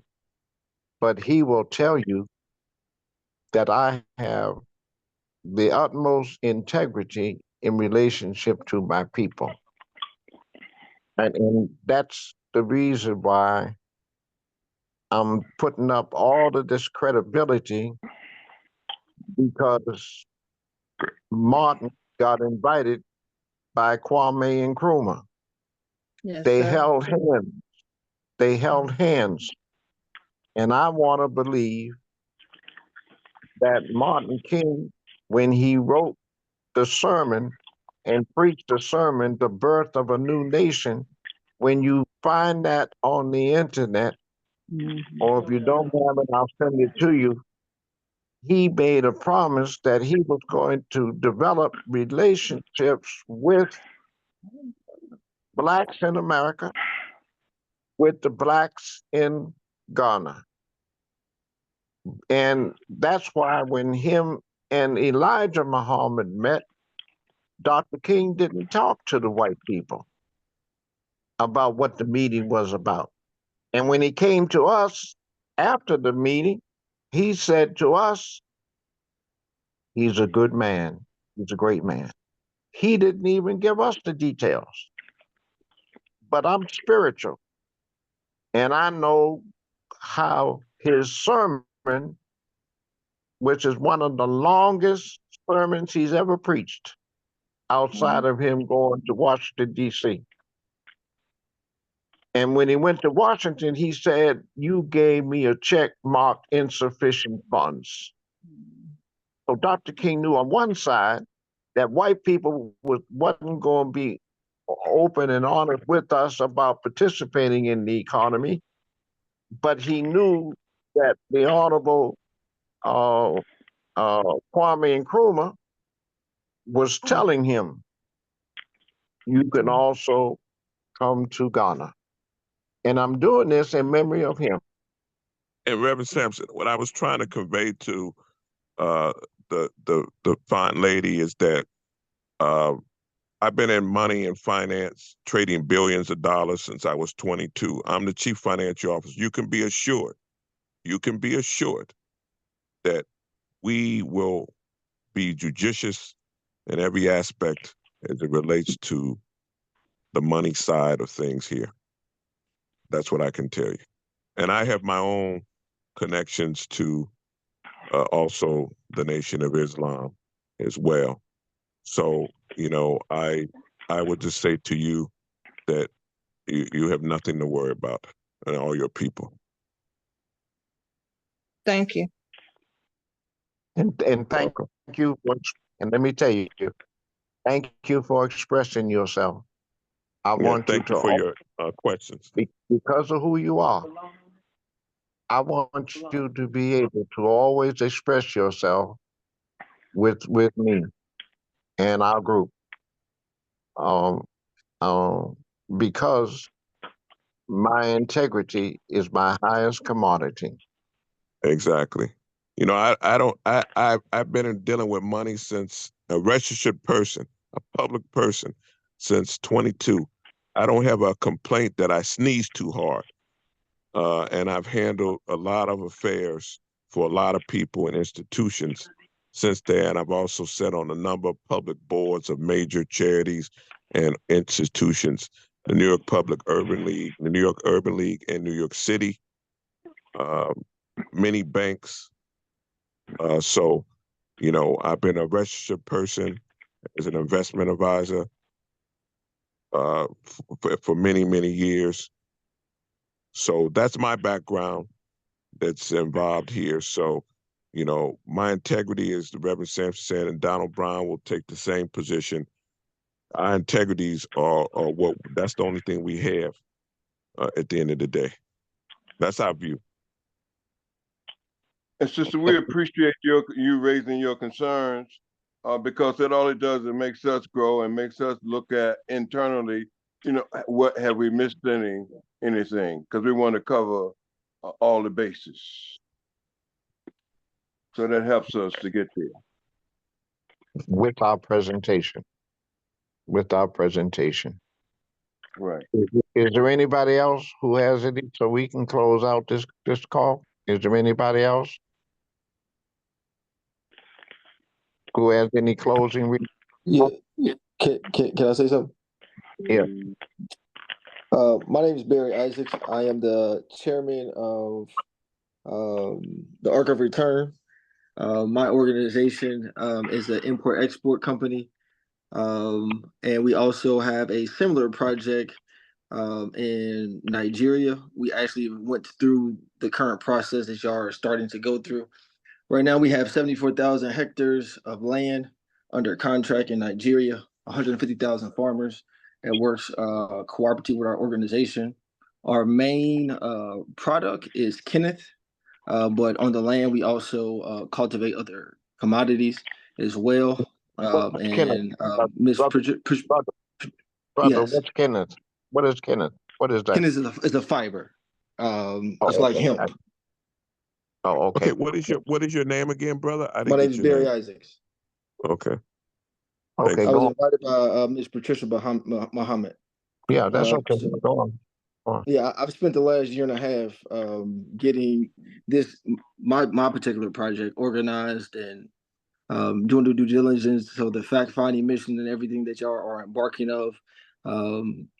I think kudos to everybody that's on the team. It's a journey. It's a long process. So yes, this is not something that is instantaneous. It's something that takes time and it's delicate. But the labor and the work inside the process is definitely worth it.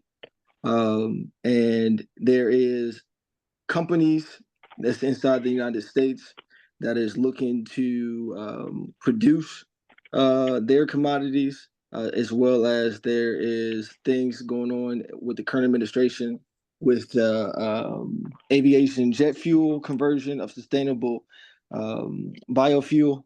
That is also an asset. So I'm definitely interested in learning about the organization and other things that y'all have going on.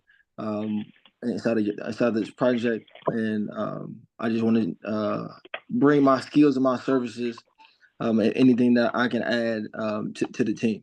And that's all I that What's your number, brother? What's your telephone number? It's 802-535-1770, and I think I've already added to the chat, but I've just been waiting to speak until everybody got done. Okay. Well, Okay, brother, we welcome you, and it seems like we have enough skills on this line to build Black Africa, the way we built America. What I'd like you to do, brother, is when you communicate with us, list the things that are owned by Black companies so that we can be able to use that when we go to the negotiation table. Yes, I'm also looking for that as well. Like I said, I have a import export company. We source commodities all day long, and so my mission is in alignment and very similar with everybody that's inside of the group. We get orders for big orders. Like we have an order right now for 12,500 metric tons of kidney beans. I'm looking for Black farmers to be able to fill that. Canola oil, we have a I don't see 10,000. I don't see your telephone number in the chat. It is. Can you repeat it? I replied to the message and press reply, but I'll put it back inside the chat Well, again. can you repeat your number, please, sir? It's 802-535-1770. Okay.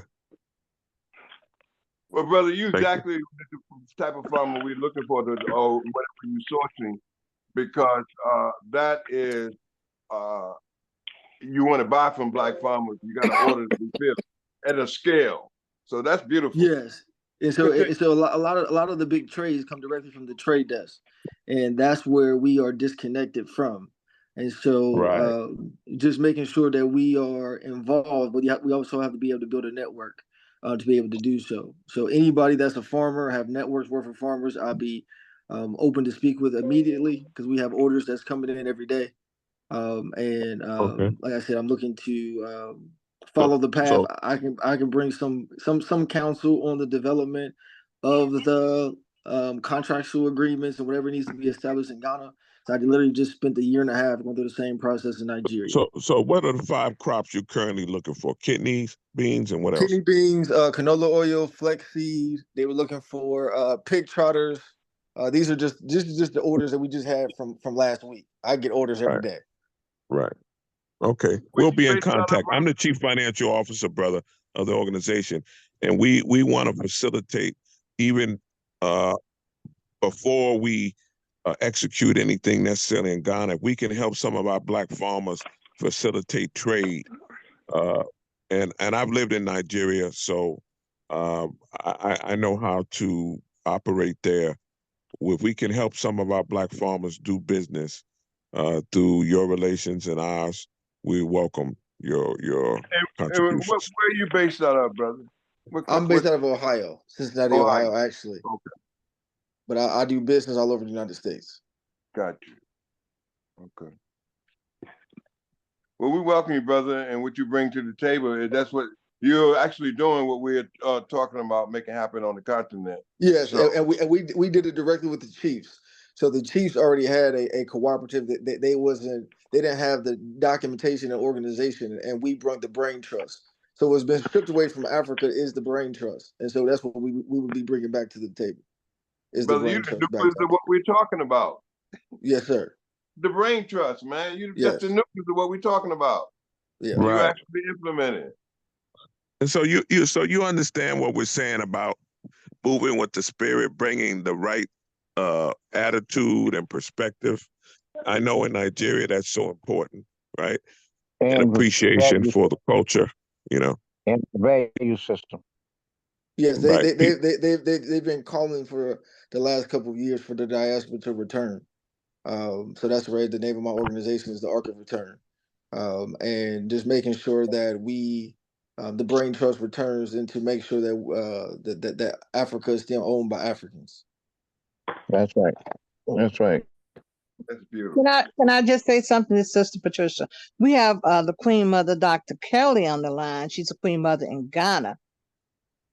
And Queen Mother. Very helpful. Queen Mother, Dr. Kelly. She's shy. But she's a graduate of Howard University, so I don't know why she's Go Bisons. Welcome.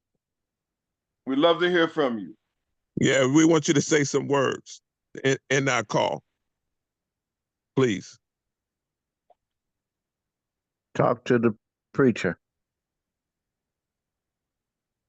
Queen Mother? If you're speaking, you're muted. Dr. Kelly? It's Dr. Kelly. Welcome, Queen Mother. Dr. Kelly, we can't Is she hear muted? What's her full name? I don't think she can off of mute. I'm sorry. Oh, she's not on the call? She's on the call. She's just muted right now. Oh, I see.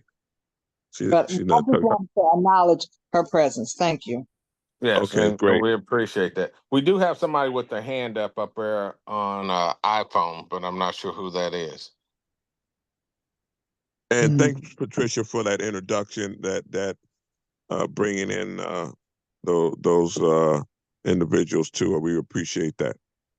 So who's got their hand up on the iPhone? This is your opportunity. That's Tim. Yeah, I was just raising my hand for the brother that was just talking with Ark of Return. I just asked him what his name and number was again, so I can copy him down, so I can call and talk to him. About Okay, that was Hugh Bobbitt.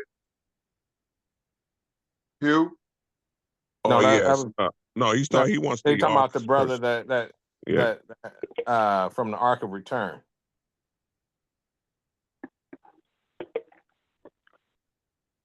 Who was speaking a few minutes ago. He's muted as well. Yeah, I'm here. I'm sorry. I was trying to figure out how to get off of mute.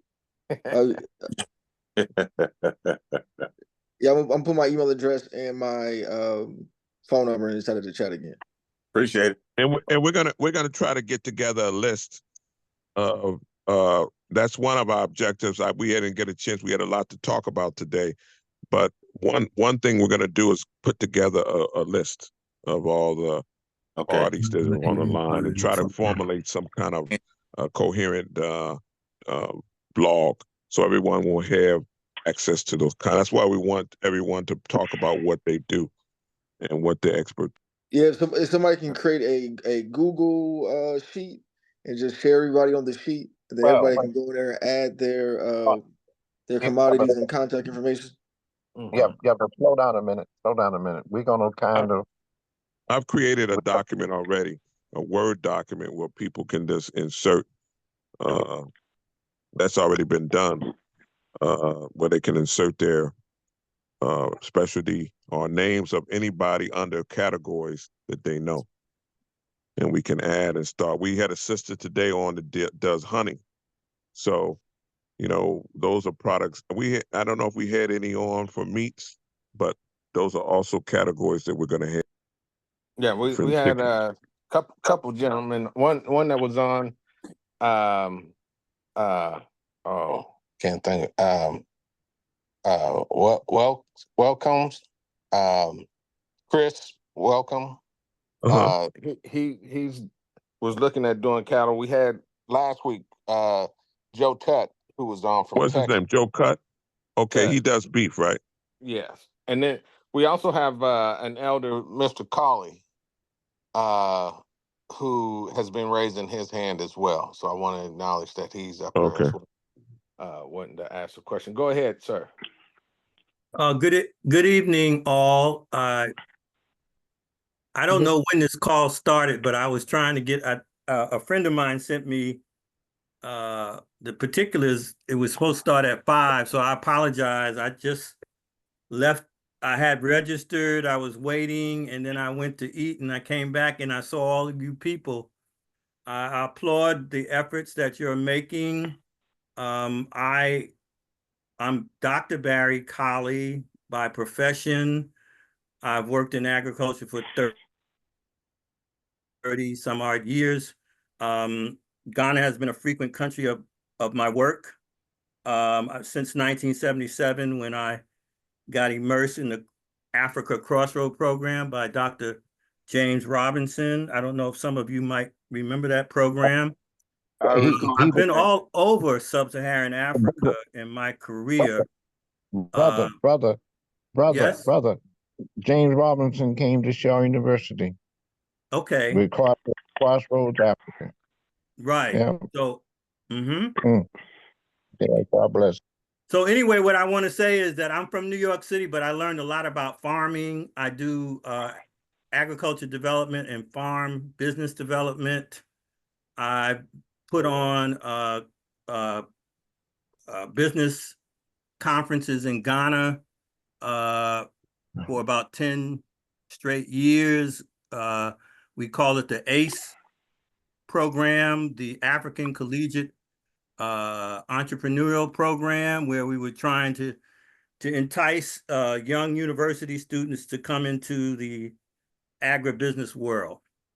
And so that program has been turned down since we've had the pandemic. We're trying to get it revived with podcasts and so forth. But I just want to applaud you. I said the most significant thing that I'm hearing from what I've been previewing the last few minutes is that you want to have our own money, our own investments to do this work. And to me, that's the right mark to aim for. That's the real freedom. We do have enough Black capital and enough generators of Black capital to do this on our own. We still have a little mentality about depending on the powers that be, the status quo. But once we get rid of all of that, we'll be doing just fine. And I just want to say I applaud you, and I'm not gonna. I got my name in the chat, and my address and my email, and I look forward to being part of this organization. Somebody sent my name in. I don't know who did, but I'm happy that they did. And I thank you all for your amazing efforts to bring freedom to both the diaspora and to Africa. Thank you so much. Brother Collins, welcome you and all that you bring to the table. I see your information in the chat, and we're going to follow up with that. We've been on the line for over 3 hours, and we want to try to respect people's time. If there's anybody else who has not spoken, would you just say a few words about who you are and where you're from and what you do? But let me compliment the brother. This is Reverend Sampson again, brother. And I would hope that you would be a part of the trip with us in September, because one of the things we're doing, I got a high school up the street from my church, and it holds 1,000 students, but it only got 200.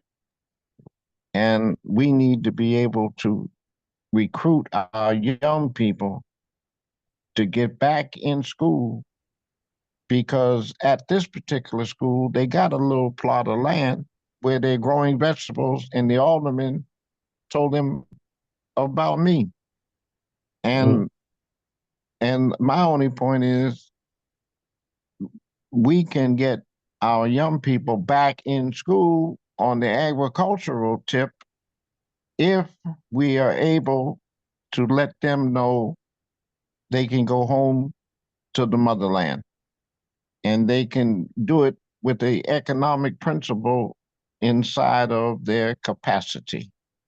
And so I really would like you to think about doing what Hugh Bobbitt and Don Brown are saying, and that is put your information in the chat so that you can think about going with us in September, because somebody might remember you when we're there in September, where they will be able to say, yes, I want to be an investor. Yes, I want to help them because you planted some seeds years ago.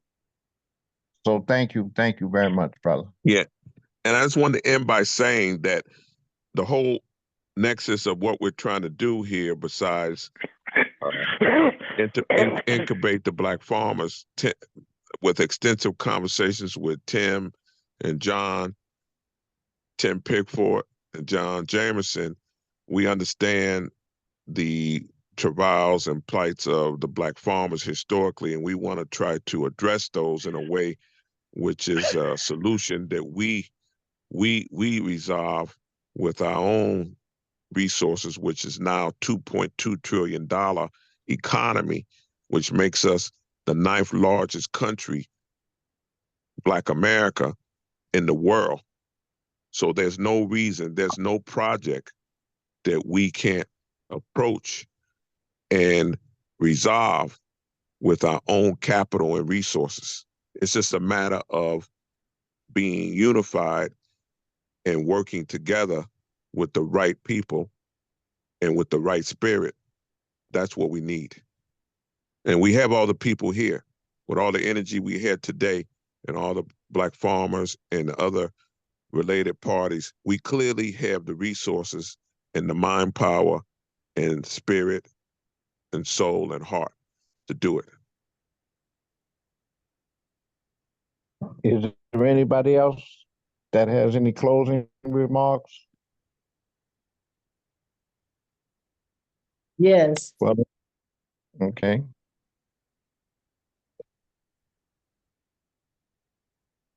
Rahima and Kisi? She walked away. Oh, here she Oh, is. did she Yes. want to say something? Yes, I'll make it quick. There are Go ahead. several things that I want to say, but I'll save them till we're in more communication. But one important piece is, are you all familiar with the history that Ethiopia was never colonized? Yes. So I don't know if you're familiar with the fact that the reason that happened was when the Italians came to speak with the king and brought their treaty or whatever, their, talk. Mm-hmm. When they left, it was the sister of the king that said, don't trust them. Mm-hmm. We need to send the word out to the countryside to have all of our people put all of their petty differences aside so that we can fight these people, be ready to fight them. And that's why they're ready. And I just want to say that in regards to how wonderful it was, the way that you just responded to Sister Patricia, who is a very important person. And yeah, we definitely on the right track, and especially dealing with Ghana, in that for those kings, which the names were changed to chiefs by Europeans who didn't want us to have the name king or queen, but those queen mothers are the ones that determine who the next king is. So it's important that we have that balance of our relationships and our intelligence and our power and our audacity. to make things happen for us. And I give thanks for that. Thank you for your comments. And you saw our comments as we open up, how we said the sisters are going to be on equal footing in this whole enterprise. And we mean that. And we all coming from a cultural spirit, sister, to get back to the motherland and connect with who we really are. Yes, thank you. Yeah, bringing our integrity. Yes. Exactly. So thank you, sister. Give thanks. And don't do like Jesus. Don't do like Jesus and make this the Last Supper. You be with us all the way. Now, sister, you're the one with the honey, right? You know, it's not me with the honey. It's just that I went to Detroit to meet with the people who got that 7 acres of land in the middle of Detroit, and they're now opening their own store there.